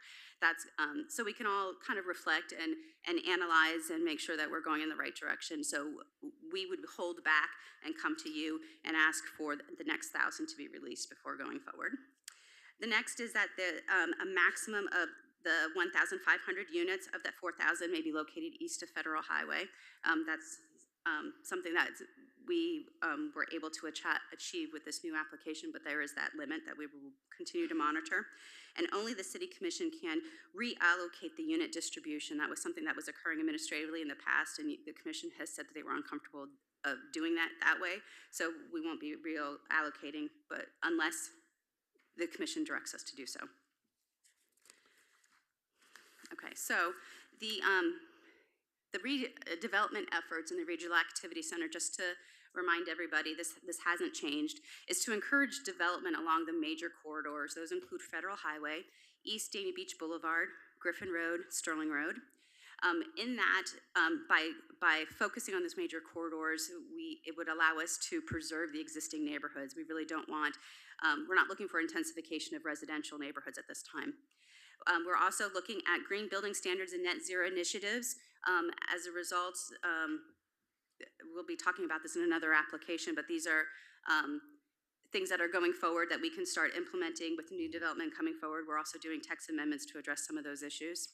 And we're also focused on iconic building design and superior architecture. This is just a reminder that the community development staff had multiple actions and public meetings in preparation of this amendment. We started September 8th of 2001, 2.5 years ago. There's been a lot, as you can see on the screen, many opportunities for public comment and input, and we've done all that work leading up to tonight. Broward County Commissioners' actions. February 6th of 2024, Broward County Board of County Commissioners approved the application before us tonight with conditions. And the first is to amend the existing education mitigation agreement to include anticipated students from the additional proposed 4,000 dwelling units if necessary, to implement sea level rise and flood protection mitigation strategies, restrict 15% of the additional proposed dwelling units, which is 600, as affordable housing units at a moderate income level or below, up to 120 median income for a minimum of 30 years, maintain the city's commitment to not allow newly permitted residential dwelling units within the 60 DNL contours within the activity center. And just to note that the conditions of approval must be addressed before Broward County Planning Council can recertify the city's future land use element and release the units for assignment. So we are in the process of, we have addressed or agreed to all of these, and we're in the process of working with the school board on the education mitigation agreement as well. I'm getting ahead of myself though. So the next slide, staff is currently working with Broward County School Board to amend that education mitigation agreement. After the school board updates the mitigation agreement, the following steps are needed. That mitigation agreement would come before the City Commission for approval. Once the City Commission approves it, it goes to the Broward County School Board, then to Broward County, and then the Planning Council can recertify the future land use amendments. There's a little bit of time that we still have to go through, but like I said, we are currently working with the school board to get that moving as quickly as possible. The local planning agency's previous action on February 16th of 2022, the Planning and Zoning Board, sitting as the local planning agency, recommended approval of this application 4-1. City Commission previous action on April 26th of 22, the City Commission approved the request to the first reading 3-2 vote. And Community Development staff recommends the City Commission approve this amendment request for the future land use element to the city's comprehensive plan, approving additional 4,000 dwelling units, reducing the commercial use within the Regional Activity Center on second and final reading. And I'm available if you have any questions. All right, thank you very much.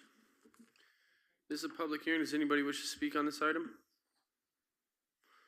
Commissioner James? Okay. So you have, I know you have, Ms. Ford is. Ms. Ford, you'd like to speak on this item? Please. Okay, I got you. Just click it, I got you. Wait, Ms. Ford, you wanted item, yeah, it's the next one. It's the next one. Okay. This is 12.7. All right, any other public comment? Seeing none, Commissioner James? Yes. That was a lot, Corinne, thank you. I know it's been a very long journey. A few commissions and a few administrations, and so thank you for all your hard work. I've never been in favor of 4,000 units, as you all know. I've made that very clear. I think that is a lot. Just within the last 5 years, we've approved just under 7,000 units in the city, and so I do have a concern when it comes down to certain things, especially when we speak about not being able right now to build single-family homes in the RAC, in our CRA district. And so I am going to ask that we have an additional gatekeeping measure, because I know that before those units were allocated, there were designated single-family units that were in the RAC, but projects came along and they were reallocated from single-family to commercial or mixed use or whatever they were. I am going to ask, because I believe it's Corinne, 317 out of the 4,000 that are designated for single family, and that measure was determined by the spaces and the properties and the lots.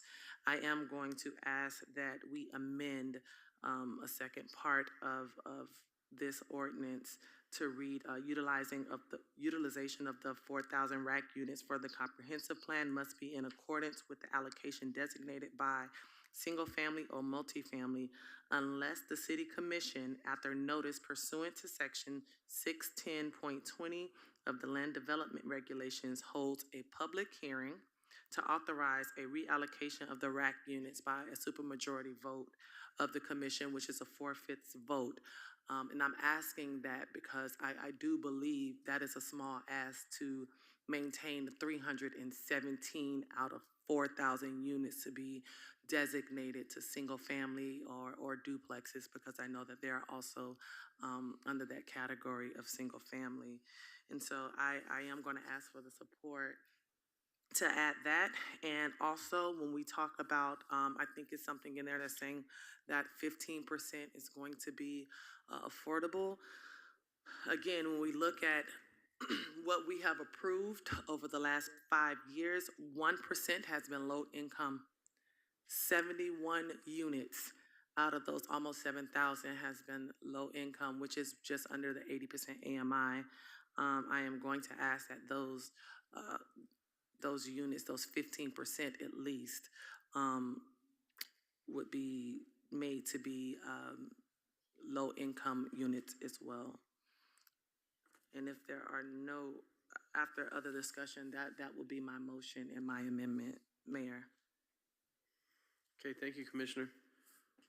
Any further discussion? Okay, we have a motion. Can we just clarify it? Sure. It's for supermajority vote. It's for the supermajority vote for reallocation, Okay. right, Eve? Right, for the reallocation of supermajority, it'll come back to us and it's a supermajority vote to reallocate it from the single family onto commercial or mixed use. And for the 15% that we are requiring of that 4,000 to be low income. Okay. You got that, Clerk?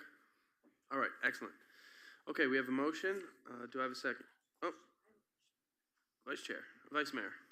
Didn't the county or the state require a certain percentage of them to be low income or affordable?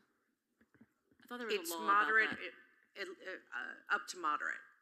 Yeah, it doesn't specify to Yeah, what it was- AMI. If the county has asked and the city has committed to 15% low income, but not the very low income that the commissioner has asked for. Yeah, up to 120%, I Correct. think, is what is considered affordable. So 15% equals 600 units out of that 4,000.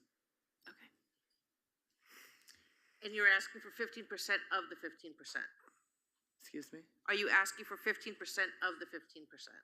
No, I'm asking for the The 15%. total 15%. Yes, the total, correct. Total 15% to be low income. At the 80% AMI level. Right, so the 15% that the county is asking for us to be low affordable housing, that includes workforce housing, right, and affordable, low income housing as well. Yes. Right. But she's asking to make it more stringent, so you're clear, Corinne. Yes. You understand? Commissioner Davis? Just for the record, I still believe that the 4,000 is too high of a number for where we are. I still believe that we have not seen the impact of what's happening as far as people coming into Dania Beach. A lot of the developments have not been fully. They don't have all the residents in them, and I think that I really want to address how we're going to manage 4,000 units. I understand that Commissioner James has allocated some for the low income, but I'm just worried about the quality of life for the residents as people continue to move here, how we're going to manage the traffic. We have so many traffic issues, so many other things that residents have come to me concerned about. Again, I do want to thank you because you have done a lot with the green energy and a lot of different things in order to go through this process from when we first began until where we are now.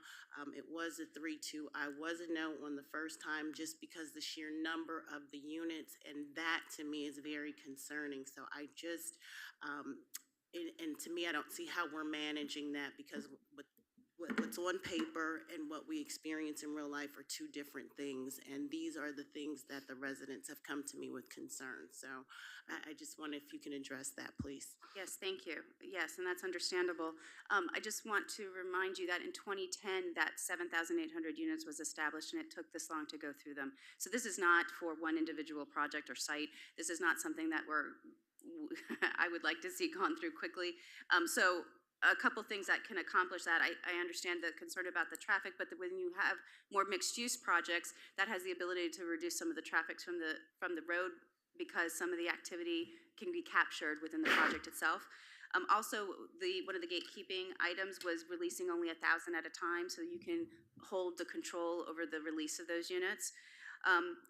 Also, and as a little preview of the agenda, one of the items that we're proposing also is a reduced height and density, which would slow the use of those units because you're not getting the same intensity as we had, previously. I think that was all my points. Thank you. Hold on, Corinne. Commissioner James? Legally, how can we hold the control of the units if we have the units? Can we up here just say no, that, okay, 1,000, you saying after 1,000 is going to come back to the commission? Can we legally say no? I'm sorry, that's a question for my attorney. Honestly, it's very hard to say no. I mean, you can look at it, you can deliberate, and if you think that you need to do a moratorium, you could do that at that time. But just to say no to another allocation, that act alone, you just can't do. Right, so then it goes to, and I know you're saying, okay, it took from 2010 to hit all 7,000, but in the last 5 years, we've approved over 6,000 units. Right. Although they haven't all been built, we've approved that many, and so that's just in the last 5 years. Are we gonna run out in the next 5 years? We don't know. We can't say, you know, we're not going to do that because we legally can't hold the units because we have them. And so I do share that concern of how we're going to be able to manage a flood of applications coming here and using up all the units again. And then we're in the same situation. I mean, when are we built out? Right. Well, I mean, let's not forget that there's a cyclical building cycle as well. And, you know, we've experienced the boom, but we've also experienced a lot of dry years as well. And that was part of the reason why we had the incentives, because they did help spur the development. And we acknowledge that, and we're proposing now to rein back on those incentives because now we don't need to entice that development because we have it. So I think a building cycle, we're not going to stay in a boom forever. It's going to eventually slow down. So that's going to help us. And if you pass the text amendment to eliminate the incentives, that would help slow the rate as well. Okay, thank you. That's Yeah, my questions. the commission is the gatekeepers of these rack units. And, you know, it's under our discretion. Yeah, the last 5 years kind of got a little out of control. But as you can see, this process to get these rack units from the state and the county is vigorous, takes forever. But like I said, the commission is the gatekeepers, and, you know, usually the residents are making the right choice on who they want to represent their city when it comes to overdevelopment. So, yeah, I just want to remind everyone that the commission is the gatekeepers, and I do appreciate the staff for all their hard work on this. And, you know, we're going to get to our next amendment as well, or next ordinance.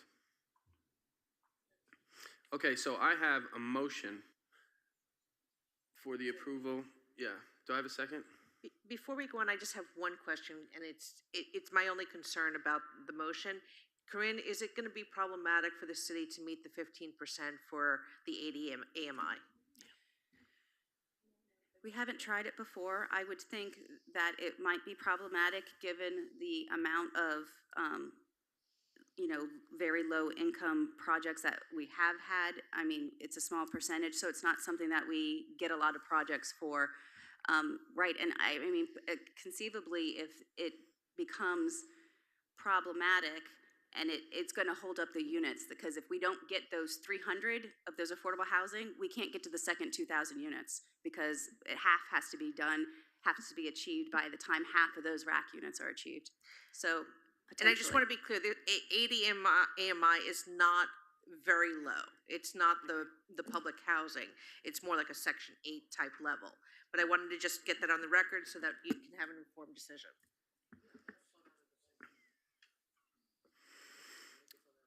Vice Mayor?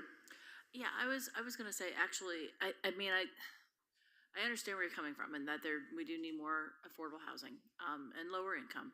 But we also do need workforce housing, and I'm wondering if it might make more sense to do 50-50, say 50% of that 15% being, so 7.5% at the low income level, and then 7.5% at workforce level. And then this way, we're getting a little bit of diversity there with that, and it might make it a little more, it might help to spread it out a little bit so that we're seeing a little bit of everything as far as the affordable housing is concerned. Because workforce is a major problem as well in the county, everywhere. And with us in particular, we definitely do not have enough workforce, and workforce are the people that are, you know, they are struggling to find homes as well. So, anyway, that's my 2 cents. That'd be my only request. And just as a reminder, like Commissioner James mentioned, we had 71 units at the low income level. That's 1% of the original rack. So yeah, it's not something that we see a lot of coming into the city. And also, I would propose that those be made gatekeeping, measures that we can follow up if you, as a separate, if we wanted to codify it, we could follow it up separately and as the land development regulations. But I would recommend not amending the motion, the ordinance itself, because that's what's been through the county and the state review.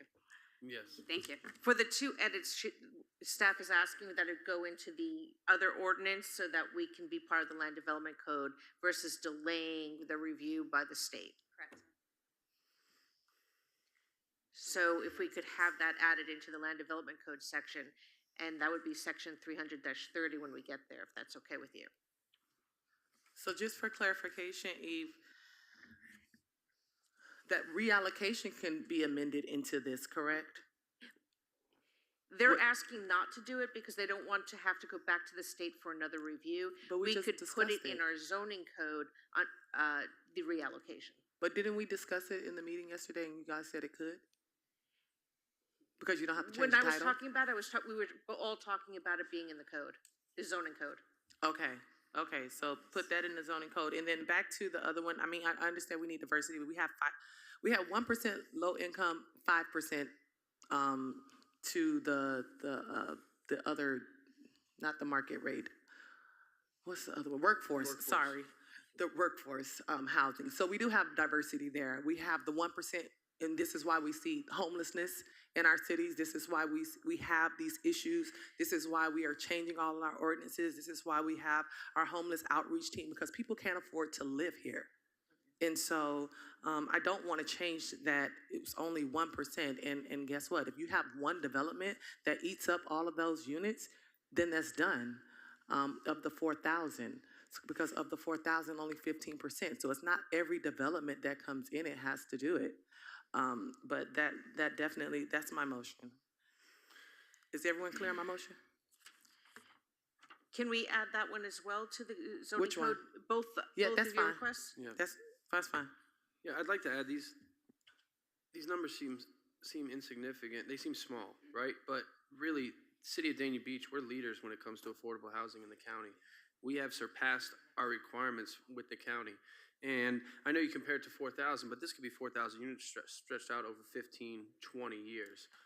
So it has Mayor. to, well, if we have the right commission up here. So it just, I just wanted to point out that we are still leaders when it comes to affordable housing and workforce housing. I think the commission has done a great job on that when it comes to, us compared to other cities in the county. Sure. And I have faith that we will still be good stewards to that, and we can still have a good balance, with the 15%, regardless of making it an actual, amendment.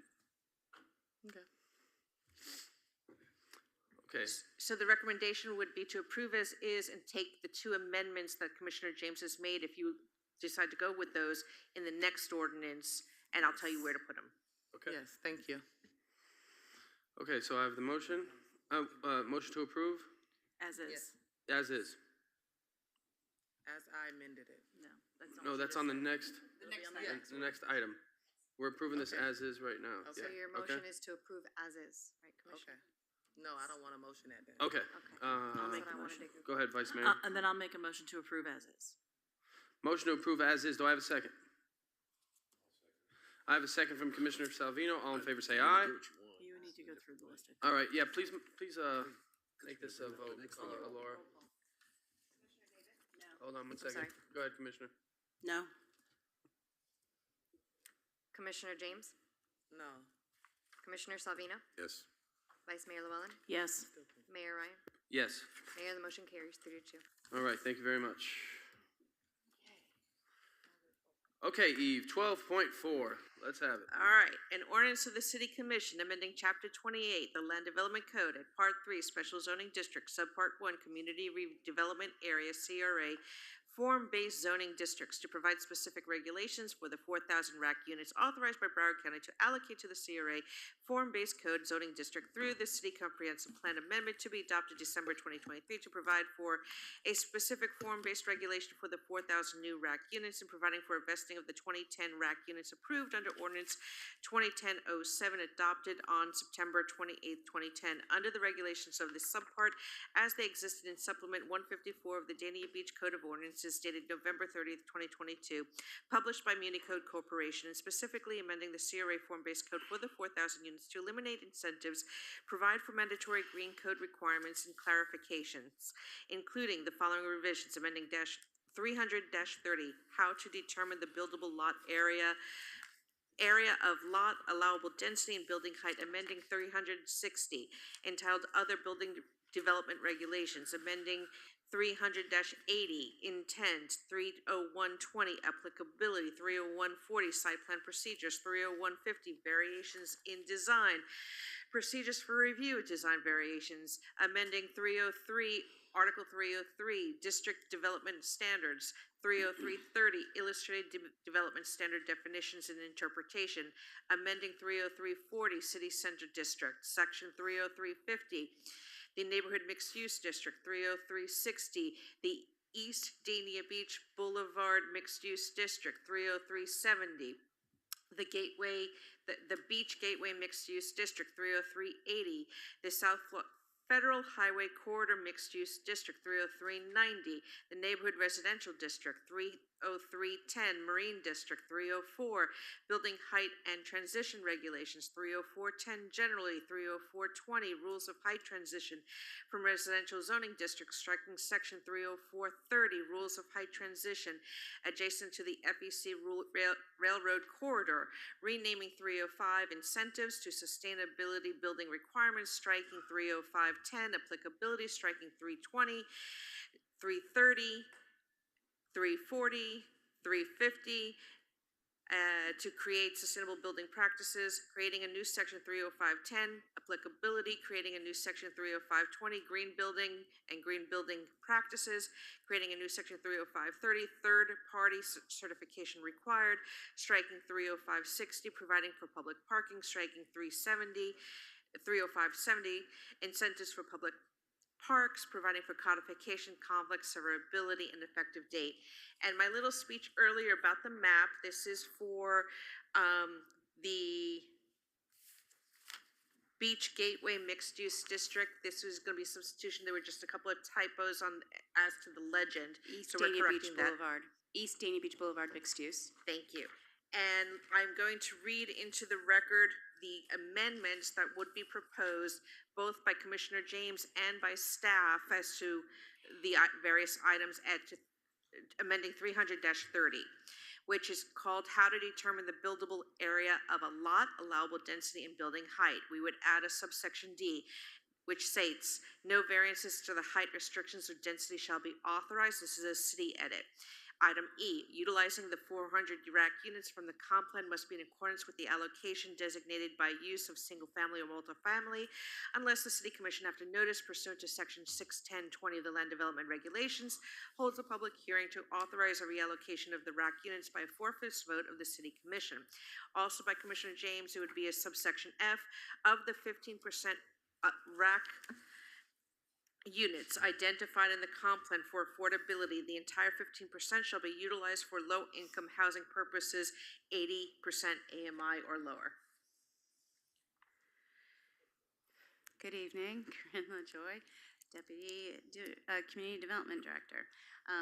This is second reading of a text amendment regarding the elimination of development incentives.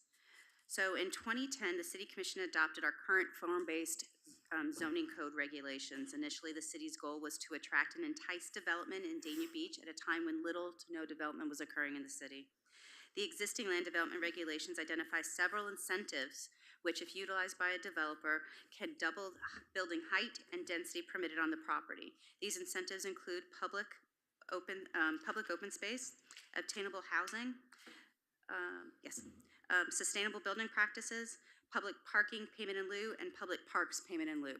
And as you know, we've discussed previously the new rack unit, 4,000 rack units.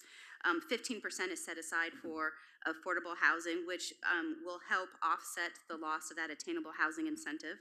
And we also are in the process, we had first reading on green building initiatives that are going to be applied citywide, so that new text amendment will help offset the sustainable building practices loss of that incentive as well. The incentive regulations remain in effect for the original 7,818 dwelling units, as approximately 3,000 are entitled but not yet approved. The community development is in the process of the land use plan amendment to obtain additional dwelling units, which you all just approved on second reading. Thank you. The text amendment is requested to reduce the maximum allowed building height and density by the elimination of these development incentives. I'm going to walk through the districts so you can see the impacts of this elimination of the incentives. So on the screen is the City Center zoning district. This is where City Hall is located. On the right, and we've identified the maximum. Through each district, there is varying heights and that are allowed because of the proximity to residential. In the core, usually there's greater height, and as you get closer to the residential, that allowable height goes down, which is why you see the various colors in the graphic. The maximum by right in the zoning code in the city center today on the books is 50 dwelling units per acre. With the maximization of the incentives that are currently in place, they could increase that density to 150 dwelling units per acre within this district. In addition, the heights, the stories that are allowed are 7 by right. And again, they can, through the maximization of the incentives, they could increase that height to 14 stories. So what we're proposing by eliminating the incentives in this district, it would maintain the 50 dwelling units per acre that's allowed by right, and it would maintain the maximum of 7 stories that's in the core of the district, 7 stories. But of course, it depends on what you see in the graphic is what's by right based on the location in the district itself.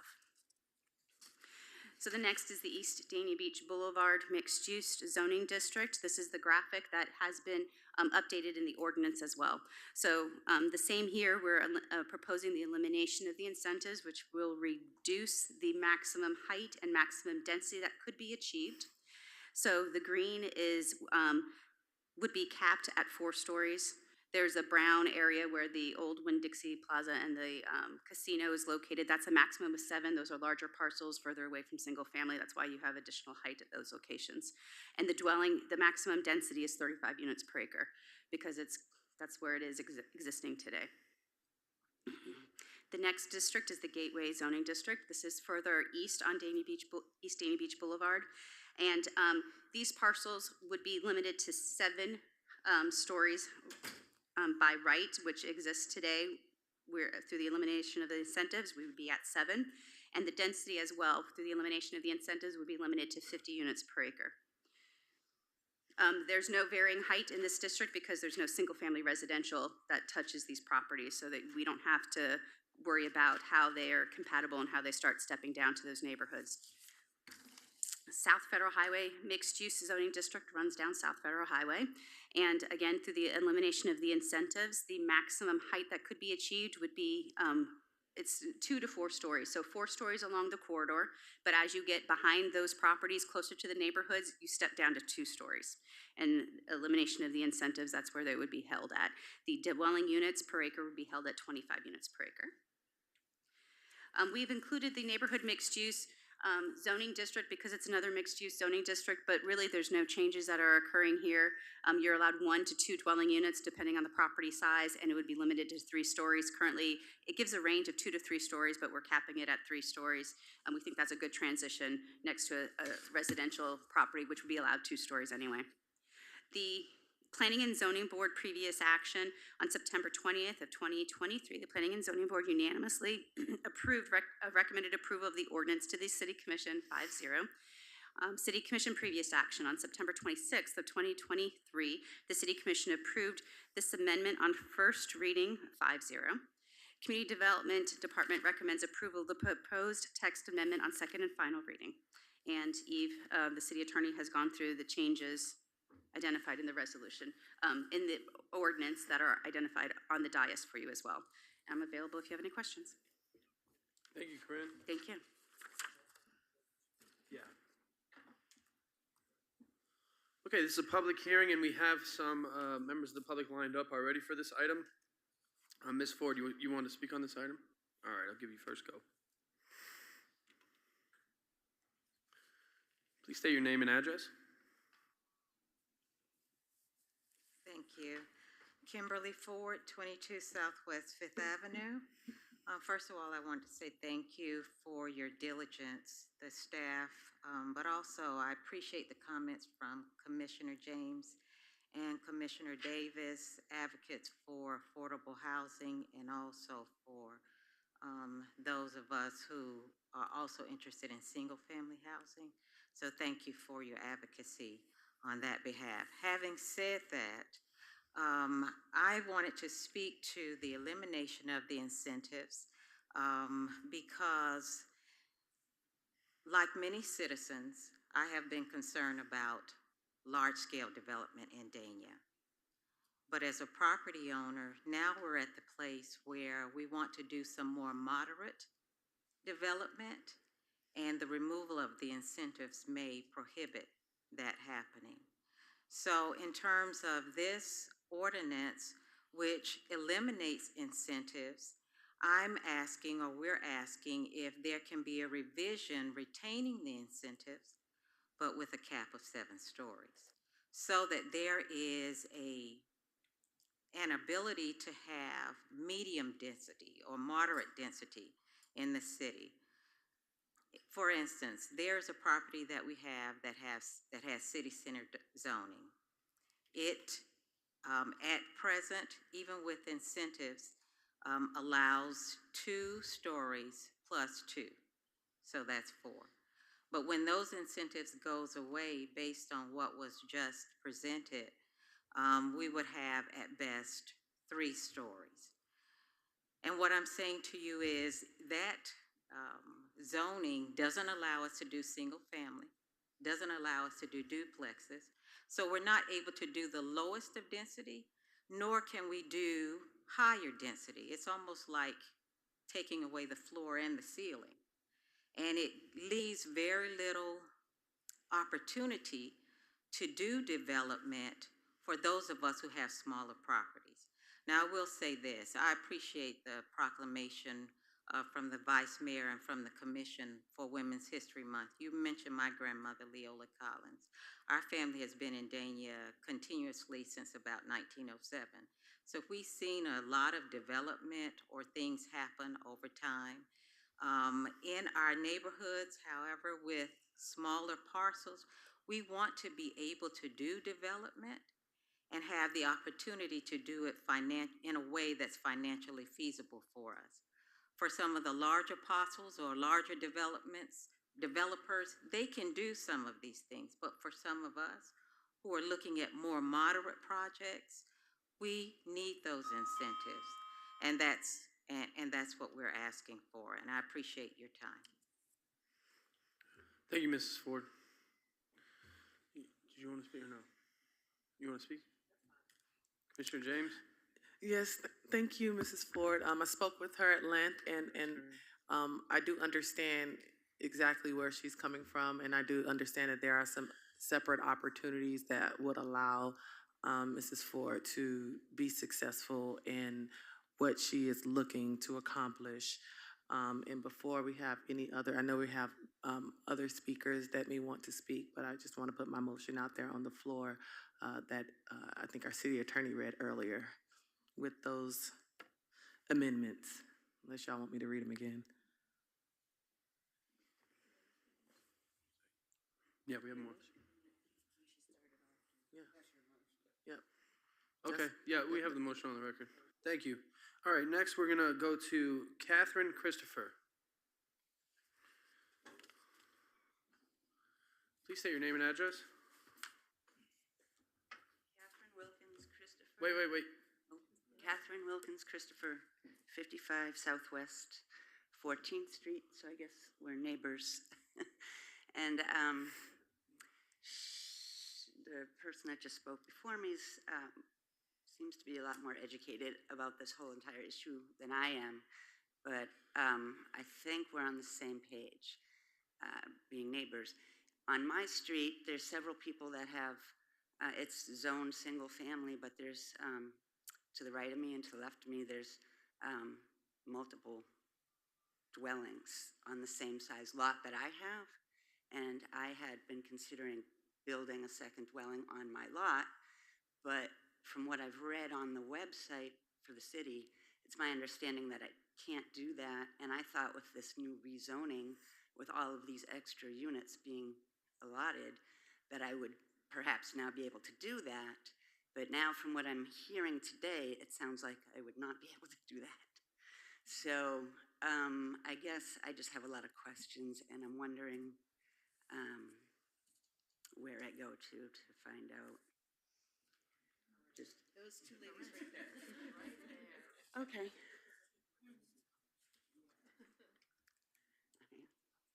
Okay, thank you for Yes, my staff will be- time. thank you. Staff will be happy to answer your questions. Thank you very much. Thank you. Okay, up next we have Jay Turner.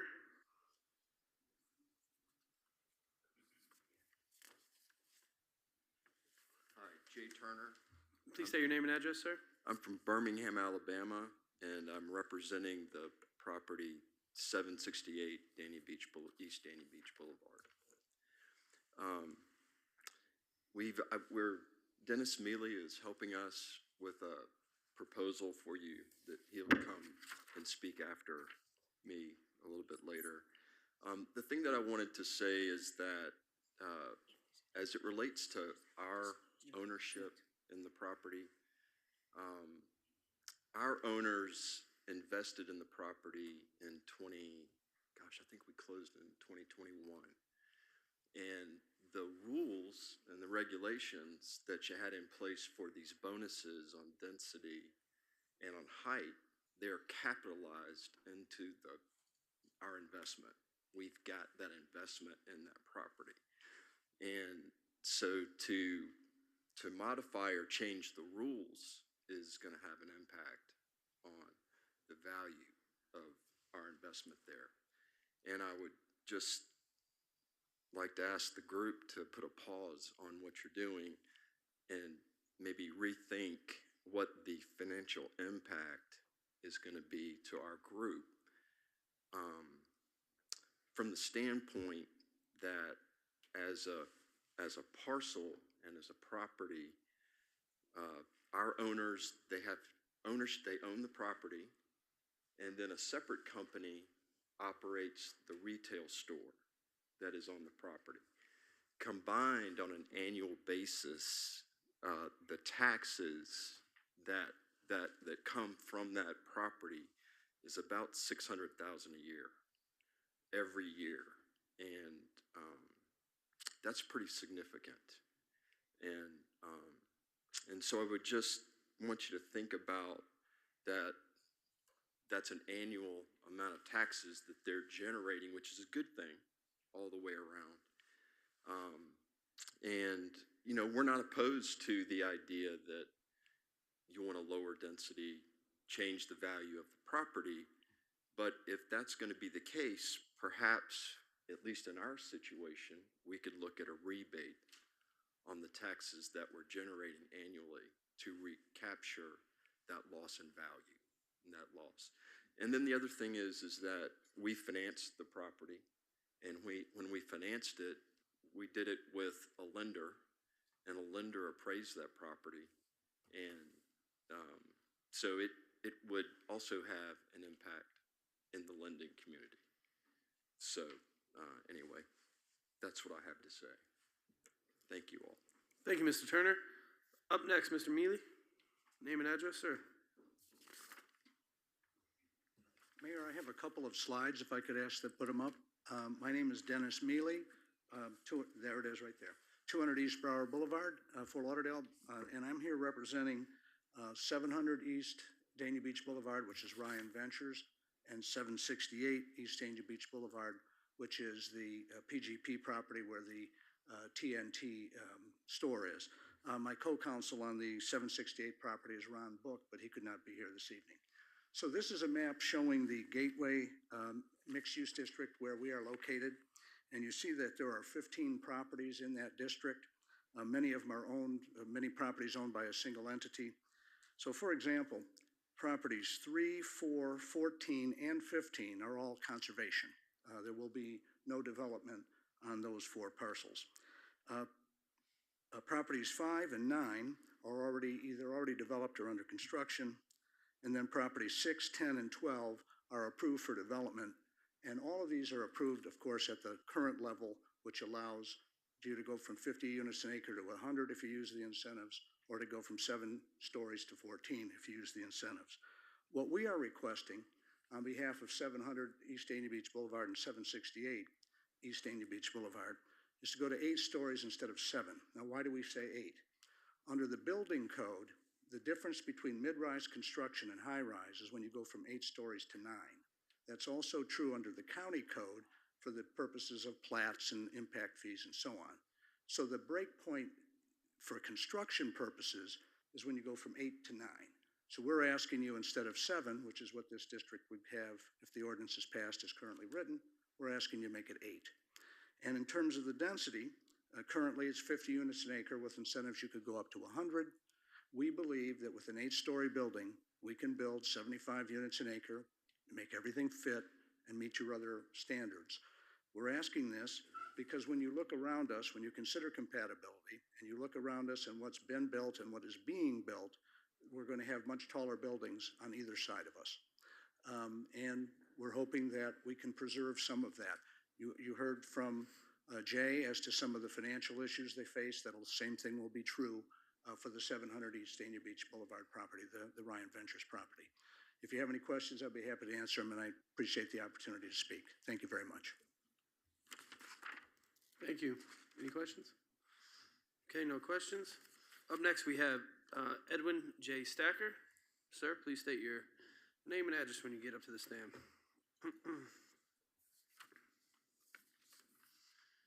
That's it for public comments. Mr. Mayor, Vice Mayor, Commissioners, Edwin J. Stacker, 201 East Los Olas Boulevard, Fort Lauderdale. Thank you all very much. I'm here this evening on behalf of Ralph Braha, Braha Dania LLC. Mr. Braha is here. He is the managing partner of the entire block, 600 feet of frontage contiguous to and just west of the casino. And we are, and also Hector Hoxman from Urbanica has done some conceptual designs. And we are in the EDBBMU district.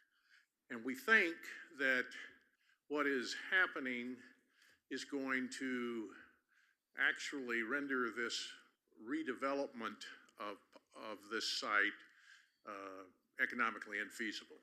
This is a underutilized site. It has about 65,000 square feet today of Citibank and CruiseCom on 142,000 plus square feet of development site. We are asking that you consider the reallocation of this particular site, recognize its unique size and location, and redesignate it to let us go to 7 stories. And with that, we're not asking for any additional density or any other thing. And we're not actually touching residential development. To our north, there's another 100 feet of EDBBMU zoning. And our plan is proposing to put townhouses, a row of townhouses on that north side as a mitigation, if you will, of towards those single-family homes further away. But the bottom line is that we think that this site is ideally situated to be considered for 7 stories maximum. And we would ask you to make that request if you could, please. I'll be happy to answer any questions. Vice Mayor? I just want to make a comment. Okay. Nobody has Thank any you, Mr. Stacker. Go ahead, Vice Mayor. There's no other public comments, correct? Yeah, are there any more public comments out there? Seeing none. Go ahead, Okay. Vice Mayor. So this was the decisions that were made, the work that went into this was significant by our city staff in putting together this zoning project, and it's something that's been discussed and talked about for years. The RAC units were running out. We knew they were going to be requesting more RAC units. That was a discussion that was held, and part of the discussion that I recall, I remember several meetings, and I think there was a list of meetings earlier on one of the presentations that took place. I mean, for years this has been going on, where we've had discussions about changing the zoning code and reducing the density, making changes as far as the incentives were going to be for the future when we had new units, if we received new units. Now we have new units that have been approved. And so we can make those changes. And I for one, appreciate all the work that city staff put into this and spent the time listening to us, all of us, for a long time now. I mean, I remember talking about trying to reduce density when I was on planning and zoning. So this is stuff that's been talked about for a long time, and we weren't able to do anything about it. And now we're able to do something about it. So I have concerns about changing that now, because we do have a couple of people that want to continue with the development at higher levels. Because it's not just going to be you. If we increase those levels, it's going to be everybody who comes in is going to want to go to those higher levels. You know, why are they? If we're allowing it for one, we allow it for all. Is there anything that precludes us, if we approve this as is, the way that it's been planned, for any of these individuals, these developers, to come to us with a new application and say, I would like to do this, and this is why, and there's a reason why I want to do this. It's a significant reason why I want to do this. Absolutely. Our code provides for text amendments and map amendments. So each applicant, and it's not very expensive, so the applicants could go ahead and make those applications separately, and we could hear the merits of those and then do an analysis versus last minute, without any input for the community. I know that you asked me a question, but can I just interrupt you for 1 second to just put something on the record? Absolutely. I heard some discussion about appraisals and entitlements, and as the lawyer, that to me rings out, hello, Burt J. Harris Act, and you're taking a property right. We're not taking a property right, and I want to be very clear about that, because right now, under our RAC, which still exists, the current RAC code from 2010 still exists, there are projects that have not been constructed that have a vested right that could go away, and those units could be available, and construction could be had under the old code. So that's still out there. This is the new code for the new units. We are at zero availability under the 2010 code right now, but should any of those vested projects not be constructed, there is that opportunity out there. Under the new code with the new RAC units, we are not taking away any of your height or density that you currently have. In many cases, it's going up higher. And what is being done here, although it is being perceived by developers as a lowering of height or density, those are bonuses. There's no entitlement. There's no right to those units. And I just wanted to make that clear on the record. Thank you. My point is that even approving this as it is, and the way that the city staff has put this together for us, after much discussion, these individuals who have come forward tonight and have said that they would like to do something that they don't think they're going to be allowed to do, may be able to do that. They just have to complete an application and come back before us and ask us. Correct? Yes, very much so. Okay. That's what I wanted to know. Thank you. Thank you, Vice Mayor. Oh, yeah, I forgot. Commissioner Davis? I was just gonna second Commissioner James's Oh, motion. you made, Commissioner James? Oh, I already put my motion a long time ago. Oh, okay. My motion with Oh, wait, hold on, Commissioner. Amendments. Go ahead. My motion with those two amendments that the city attorney spoke about at the beginning of this. Okay. Good evening. I just want to touch on the affordable housing conditions that you've added to the motion. What the market is showing us today is that workforce housing is what this market demands, and that's shown by what's been built. And while you're right, 1% has been held for the low income. housing. The market demand has identified workforce housing as necessary, and that's what's been brought to us. That's been by the free market, that we haven't had that limitation, that affordable housing can come in. We're not stopping it, but it hasn't. So what we're seeing is that the workforce housing, there is a demand for that, because that's what we're receiving right now. And so I would just caution that if we were to implement the motion as you proposed, that potentially at 2,000, we would get stuck, because Because we would need to that build something 300 for has to be low-income hit people to before live. the 300 has to hit Yeah. before we can go on to the second. I'm very clear with that. It's just saying that, you build unaffordable housing, 2,000 units, and we have to stop and build 300 units, that's affordable. I'm okay with that. If that halts it, good. Yes, and the reason why the demand isn't here, because no one is mandating that it be built, because it's okay for anyone to come and build. Correct. So also another thought is that I know this is a priority of Broward County, and that they're doing a lot of innovative things to encourage affordable housing, so that maybe there's an opportunity for the city to partner with the county to help entice, instead of maybe mandate, and help get some programs, or partner with the county to help potentially fund some of this affordable housing that. I don't have an issue. The issue that I have is that the county throws around affordable housing, which includes workforce housing, and we've seen developments come here that says, oh yeah, I have 15% of affordable housing, and then I ask them the rates, and the difference between affordable housing, their workforce housing, and market rate is $50.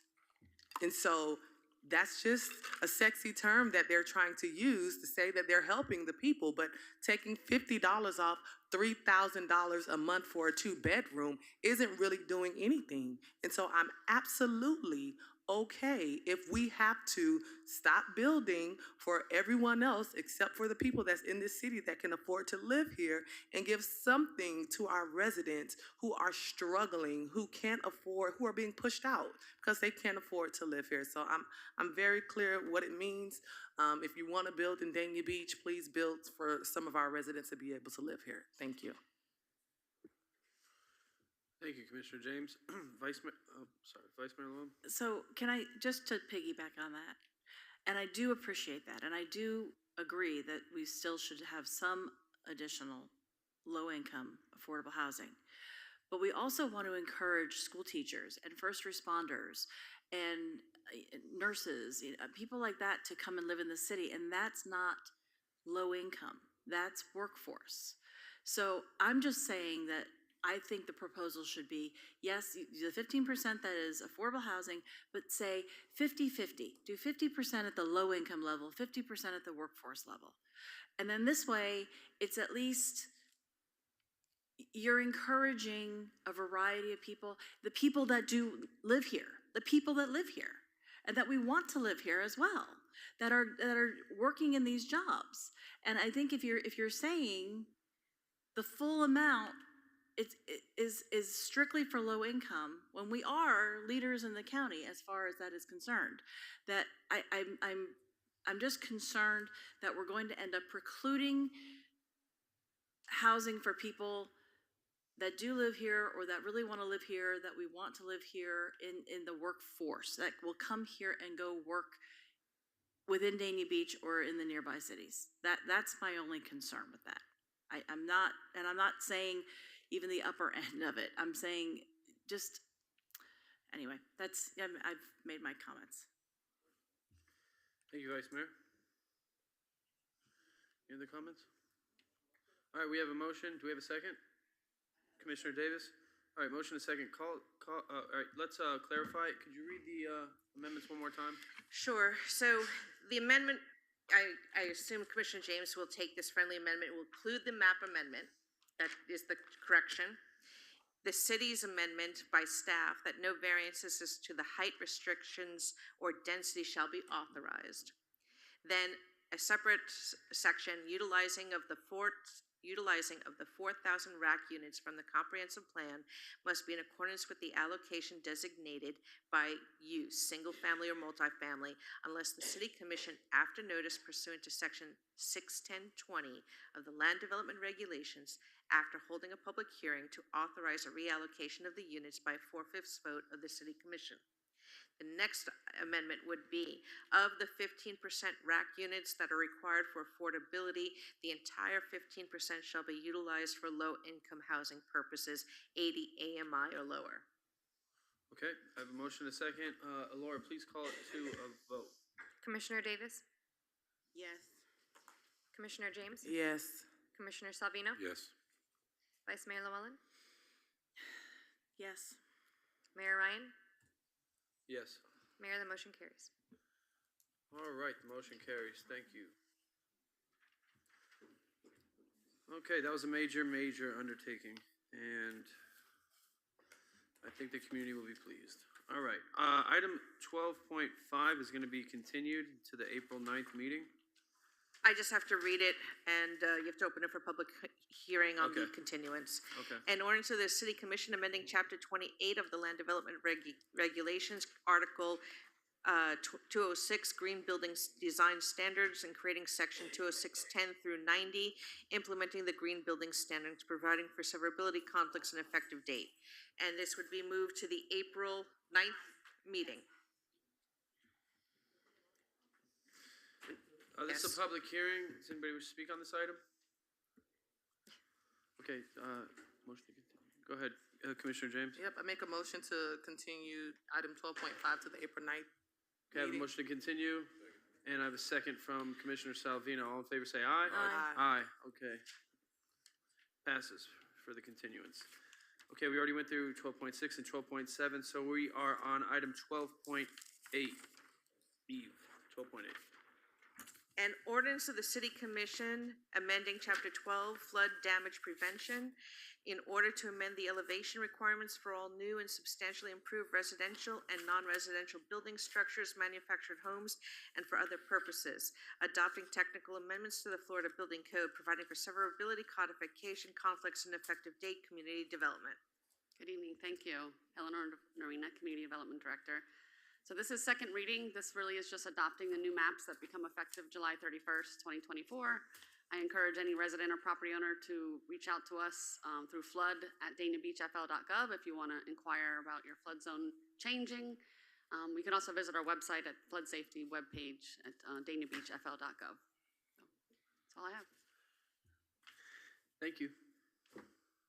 Make a motion to pass the public hearing. It's a public hearing. Does anybody wish to speak on this item? Seeing none, Commissioner James? Make a motion to approve 12.8. Second. All right, I have a motion and a second from Vice Mayor Llewellyn. All in favor, say aye. Aye. Aye. All right, motion passes. Okay, next we are at item 13.1, discussion and possible action, C.W. Thomas Gymnasium dedication. This is sponsored by Commissioner Marco Salvino. Thank you, Mayor. As we're getting ready to build our new parks and recreation areas throughout the city, our first new park is going to be C.W. Thomas, and been working with Cassie and the city manager and the staff on this item.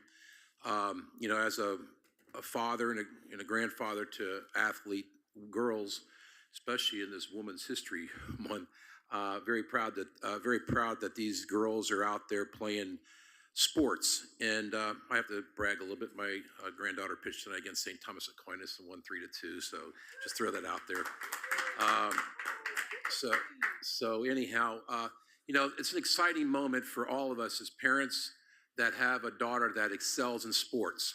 And, with that being said, we've had great moments as I was a member of the Dania Optimist Club, and we had softball for the girls out there at the time, and watch them grow, and especially, of course, I was coaching my granddaughters. But, as they grow up and you see the development of the young ladies and women in our city, sometimes it becomes a very proud moment that there's an exceptional person in this city that sets records, breaks records, becomes nationally known, and it's just an honor and a request that I'd like to read a few things about an athlete in our city here that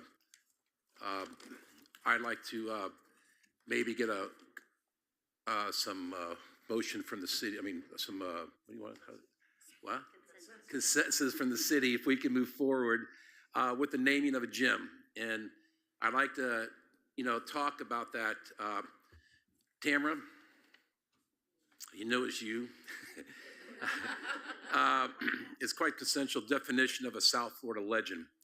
She was a standout guard at South Broward High School, garnering Nike, Gatorade, and McDonald's and All-American honors. She was named the Florida Player of the Year in 2002 while leading her team to 3 consecutive state titles, earning MVP honors in each championship game. South Broward retired Tamara's jersey in her honor. Tamara recorded one of the best freshman seasons in University of Miami history, becoming the only rookie in big history to lead the league in scoring. As a sophomore, she would be named the first team All-Big East. She became the second player in NCAA history to lead 2 conferences in scoring. In her senior year at Tamara led the ACC in scoring. It's pretty impressive, I'll tell you.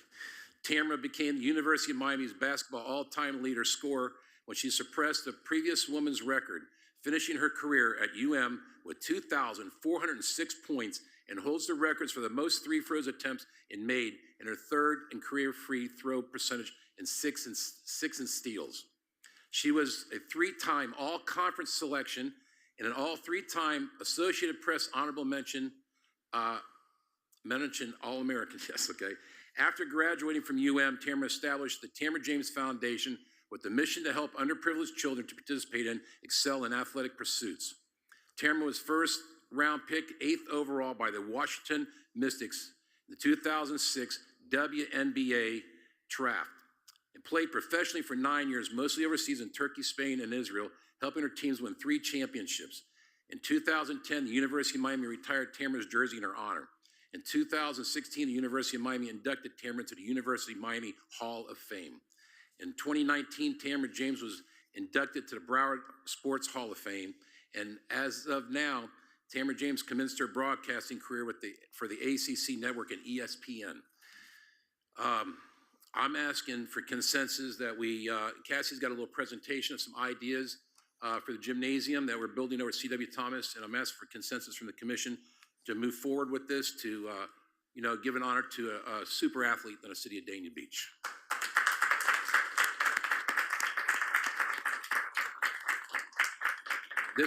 You want to tell Cassie? Good. One correction, Commissioner Salvino. I didn't do it. Of Highest course. scoring player in men's and women's. Oh, okay. Well, yeah. we were talking about women today, though. Well, It's more points than Rick Barry. There you go. Well, you can add to that if I missed something. I really would like to hear it. Go ahead, Cassie. I don't have a whole lot to say. I just was wanting to show the pictures. These are just conceptual renderings. Obviously, this could change some, but we wanted to have a chance to show the opportunities of how you could proceed with naming the gym if you do have a consensus to move forward. Thank you. And we would follow all the necessary next steps of bringing the application forward, going to the park board, and then formally bringing it before the city commission. Then build the gym. And build the gym. But this would be this was the first step Commissioner Salvino wanted to take. Thank you, Cassie. Thank you, Mayor. So I'm just asking for consensus to move forward. Do you have consensus? Go ahead, Commissioner Davis. I wasn't on the commission at the time, but I remember there being conversation on this commission. And let me first just say, I give props where props are due. Congratulations, Commissioner Tamara James, former mayor, for all that you have done and accomplished, because I do believe it's absolutely an incredible feat of what you have accomplished. So I believe in giving credit and props where credit is due, and that is huge. However, I just remember a conversation at some point in time about naming buildings and structures after people who were still living, and I just don't remember if there was some kind of legal something that was That was not discussed. included in the naming of facilities, that was not included. Okay. Well, so that I really wanted to clarify that. I do believe that once people have passed away, then you know, we honor them in perpetuity and things like that. It's not because somebody is great that we don't name things after them, but that is a concern that most of the time when people are named after a building or like we did with Bill Harris, we honored him because he was a great person in our city, and now he's no longer with us. And I think you should give people their flowers while they're alive, but I also am cautious to do that when, you know, when there's still a lot of time left, or God willing. So with that, those are my concerns. We can move forward. This doesn't mean that it's a done deal. That just means that we're moving forward to the next step in the process. And so I'm fine with that. Okay. Do I have consensus from the commission? That's fine with me. I don't have consensus from, Commissioner James and Commissioner Salvino. Commissioner James, go ahead. Yes. Thank you. It's not too many things that make me become emotional, but that presentation totally caught me off guard, and so and unexpected coming from anyone up here, to be honest, you know, and so I don't have many words right now, but I am grateful. Thank you so much. This means so much, and I understand I understand the concerns about not naming things after people while they are still living. I've been through it with a street that's named after me. I've been through it with, you know, the signal box that has my photo on it. I've been through it with the art that's outside that has my name on it. But we can't deny who people are, and I'm not going to not enjoy the fruits of my labor and what I've been able to accomplish. It's only been now, since I'm broadcasting and really studying other people's lives, that I can really understand the significance of what I've been able to accomplish. I ran on building a basketball gym in 2015, and one of my first items was to bring forth the Parks Master Plan, which now sits probably at $70 million of an investment into our parks facilities. And to be able to be a part of the rebuilding of C.W. Thomas Park is something that I just cannot put into words. I know I'm always aggravating you, Cassie, about when we're breaking ground. And by the way, we should be breaking ground at the end of this month, the beginning of next month. But I just want to say thank you. I want to say thank you for your support. Thank you.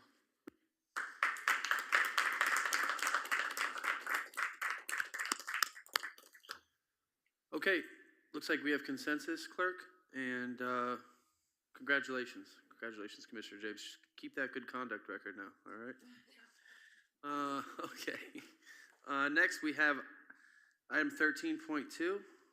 Eve, please. So this is a It's a discussion and possible action item of a resolution authorizing the participation in litigation seeking a declaration that the provisions of section 112.1441D of the Florida statutes that requires municipal elected officials to file Form 6 financial disclosure forms is unconstitutional and invalid. This is sponsored by Commissioner James. There is a class action sort of lawsuit by a number of cities through the Weiss Serota firm. They have indicated that if any city wants to join or any individual city commissioners want to join, it would be a flat fee of $10,000 for the city. And then after that, Commissioner James, anything you'd like to say? Sorry. No, just want to know if we have consensus. I don't want to make it a long, drawn-out process. So yes and yes. You can ask your questions, but yes, we have consensus. I just had a question. The lawsuit has already been filed, right? So whatever happens with that lawsuit, would that not apply to everyone, whether we entered into it individually as an individual city or not? Ultimately, that is true. The only difference is if you were to join and there were an injunction, it would only apply to the people who are part of the injunction until there's a final decision by the courts. So if they're applying for an injunction now, so hopefully before June, they would have a decision on the injunction, and if injunction issued, all of those cities and all of those elected officials named could then not have to file Form 6. Sorry, it scared me. Sound like a predator. Well, but Commissioner Davis is asking if the city joins, then we're all part of it, right? The city is, commission, the yeah. city joins, but you can also be named individually Okay. if you'd like to be. You do not have to be.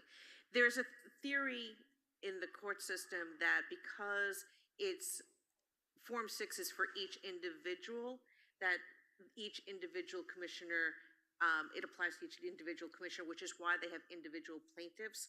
But there are also a lot of cities that said, no, it's all for all elected officials, and so the city is just named. Right. I would like it to be just for the cities because it would be moving forward then. I don't want it to be named for individuals and then a new That's up to you, commission what you'd comes like to here do. and then we will have to do that process all over again. Is that correct? If we name individuals, will we have to do this again with the new No, it commission? could be the city and individuals if you like. But just city is Oh, okay, but once the term has ended, would the new commission still fall under that? Yes. Okay, I'm okay with that then. Vice Mayor? So the recommendation then would be that in order to cover everybody, just to do the city, we don't have to do the individuals. You don't have to. So, because I'm also thinking, because if you're doing a city, then individuals, is it $10,000 each? No, it's 10,000 flat for everything. Okay. So you choose whether you want to be named individually or not. Okay. Do we have consensus? I'm sorry. We have consensus? Yeah, Yes, ma'am. Okay. Thank you. Okay, we don't have any appointments open, so we're going to go to commissioner comments, and we will start with Commissioner Joyce L. Davis.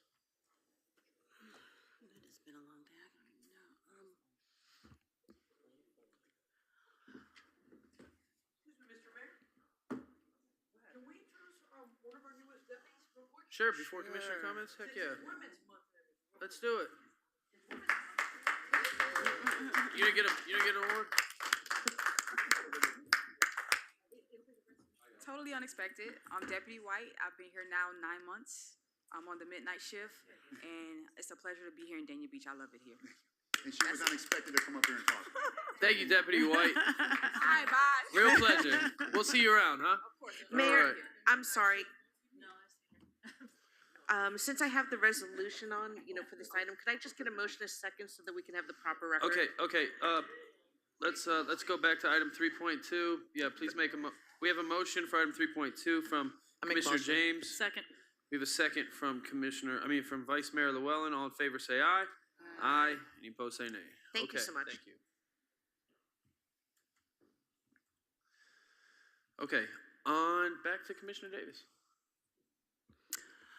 I just want to thank this commission for working together as we have this evening. I just got off a plane from DC. I had a wonderful conference with the National League of Cities, and it is great to see women celebrating women, women uplifting women, and uniting, and all the things that we are able to accomplish as united front, and seeing all these wonderful women leaders in our city.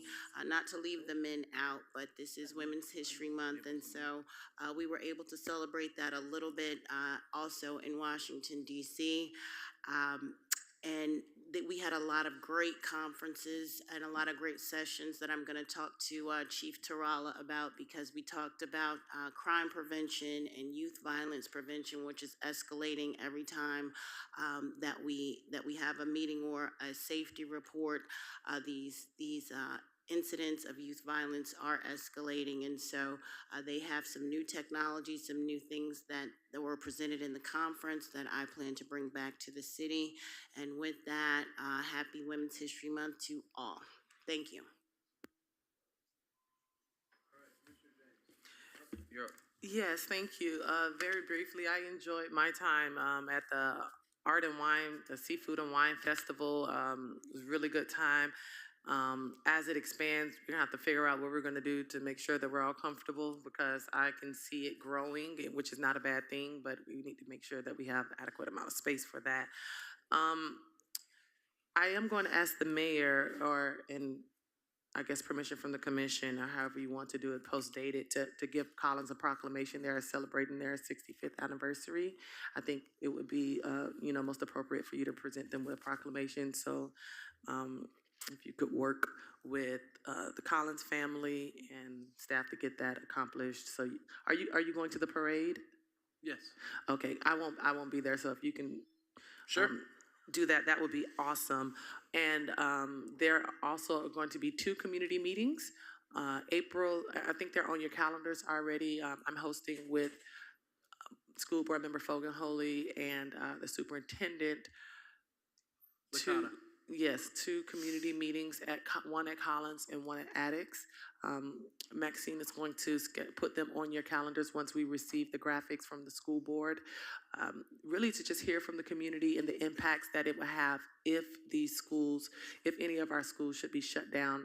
In June, there will be a decision that will be made by our school board, and so want to give our communities the opportunity to kind of have a town hall where it's not just us talking or the school board talking, but to really be able to hear the impact from our residents.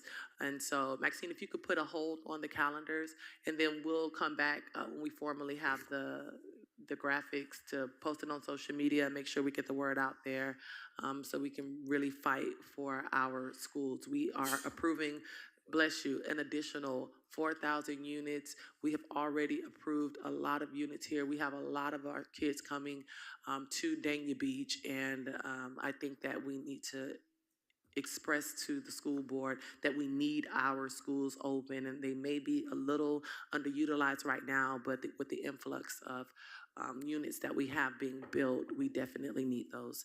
And with that, that concludes my comments. Thank you. All right, thank you, Commissioner James. Commissioner Salvino. You want to say something, Joyce? No? No? She wanted to say, she missed something. Commissioner Davis? No, it just came to my mind to say thank you again to staff and everybody who did a great job for the Art and Wine Festival. I did go around polling everybody because it's always been at Frost Park. So I went around and I was asking different people, like, how do you like this one versus the other one? And I think it's just worth noting that the public really took to this one, and they loved the camaraderie and they loved being close with the community and all of the music and everything. So just job extremely well done. And it was overwhelming that they loved this version of the Wine and Seafood Festival. So I just wanted to put that out there. Thank you. Okay. Thank you, Mayor. I'm having a hard time deciding whether I want to say anything about this, but I'm going to. Tonight, I have to tell you that, for a long time, there's been a lot of hard work from staff and community development and the rest of the staff about passing that amendment. It was a tough amendment to pass. And, we listened to the residents tonight, and it made a big difference up here that, once we got past those rack units that had to be given away, and we did, and I hope the residents understand that we didn't have a choice at that time, at that point.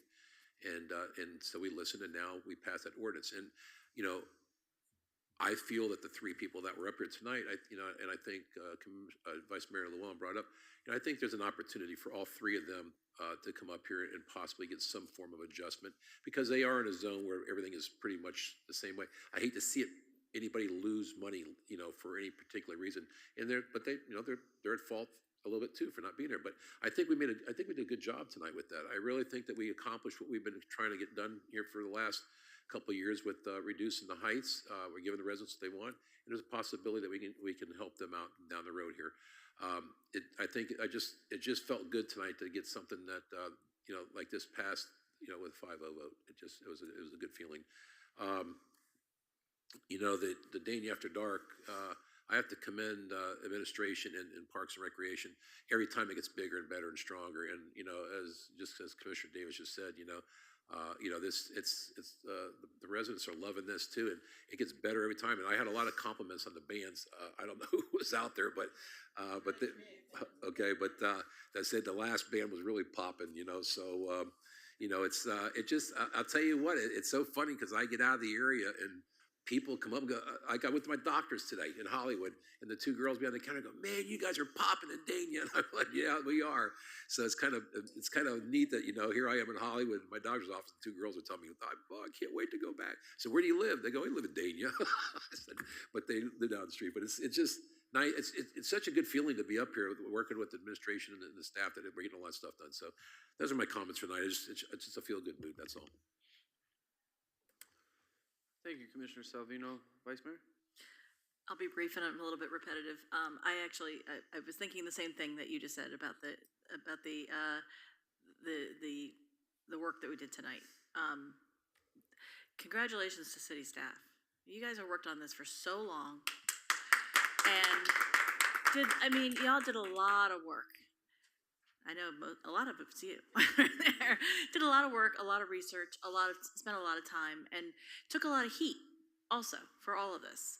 And it got done, and now we're at the end. So hopefully we're at the end.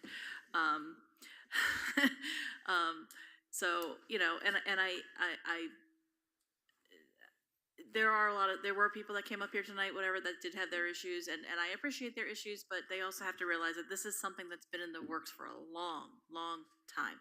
And asking us to now go back on that at second reading, I just can't do that. I'm glad that it's been passed and that we've moved on, and congratulations to you, and thank you. And then also Dania After Dark as well. I did the same thing. I was talking to everybody, because there were a lot of people there who were really nervous that it was not going to be as good as Frost Park, but they were all really, really happy. I did not hear a single negative comment from anybody. So that's kudos to Parks and Rec and everybody. So that's all I'm going to say. Thank you. Have a good night. Thank you, Vice Mayor. Yes, I have a couple updates. I'm on the Solid Waste Executive Committee, and I think we started meeting just before the new year, and we finally hired an executive director for the county, for the Solid Waste Authority. I guess just to explain for the record, the Solid Waste Authority was put together by the county, and we are determining how we reuse, reduce, and recycle our solid waste for the next 5, 10, 20, 40 years. And we started with 40 candidates, then we narrowed it down to 11, and then we narrowed it down to 4, and then we just had interviews with the 4 candidates last Friday, and it was very rigorous, but I'm very proud of being on that committee, and we hired a new executive director, and he's from California, so he doesn't even know about incineration, which is kind of good when we're trying to go to best practices. And I'm going to bring him in, if I can, and he could give the city an update in regards to solid waste throughout the county. We met with Oasis Marine, our new partnership that we created that's handling our North Beach Park Marina. And it was a very productive meeting, and I'm very excited for the turnaround that they're going to bring to the marina. We have some initiatives, and they're just getting to know the lay of the land now. They're getting to know the tenants there. So we look forward to them improving that marina. I think they're going to do it sooner than later after our discussion.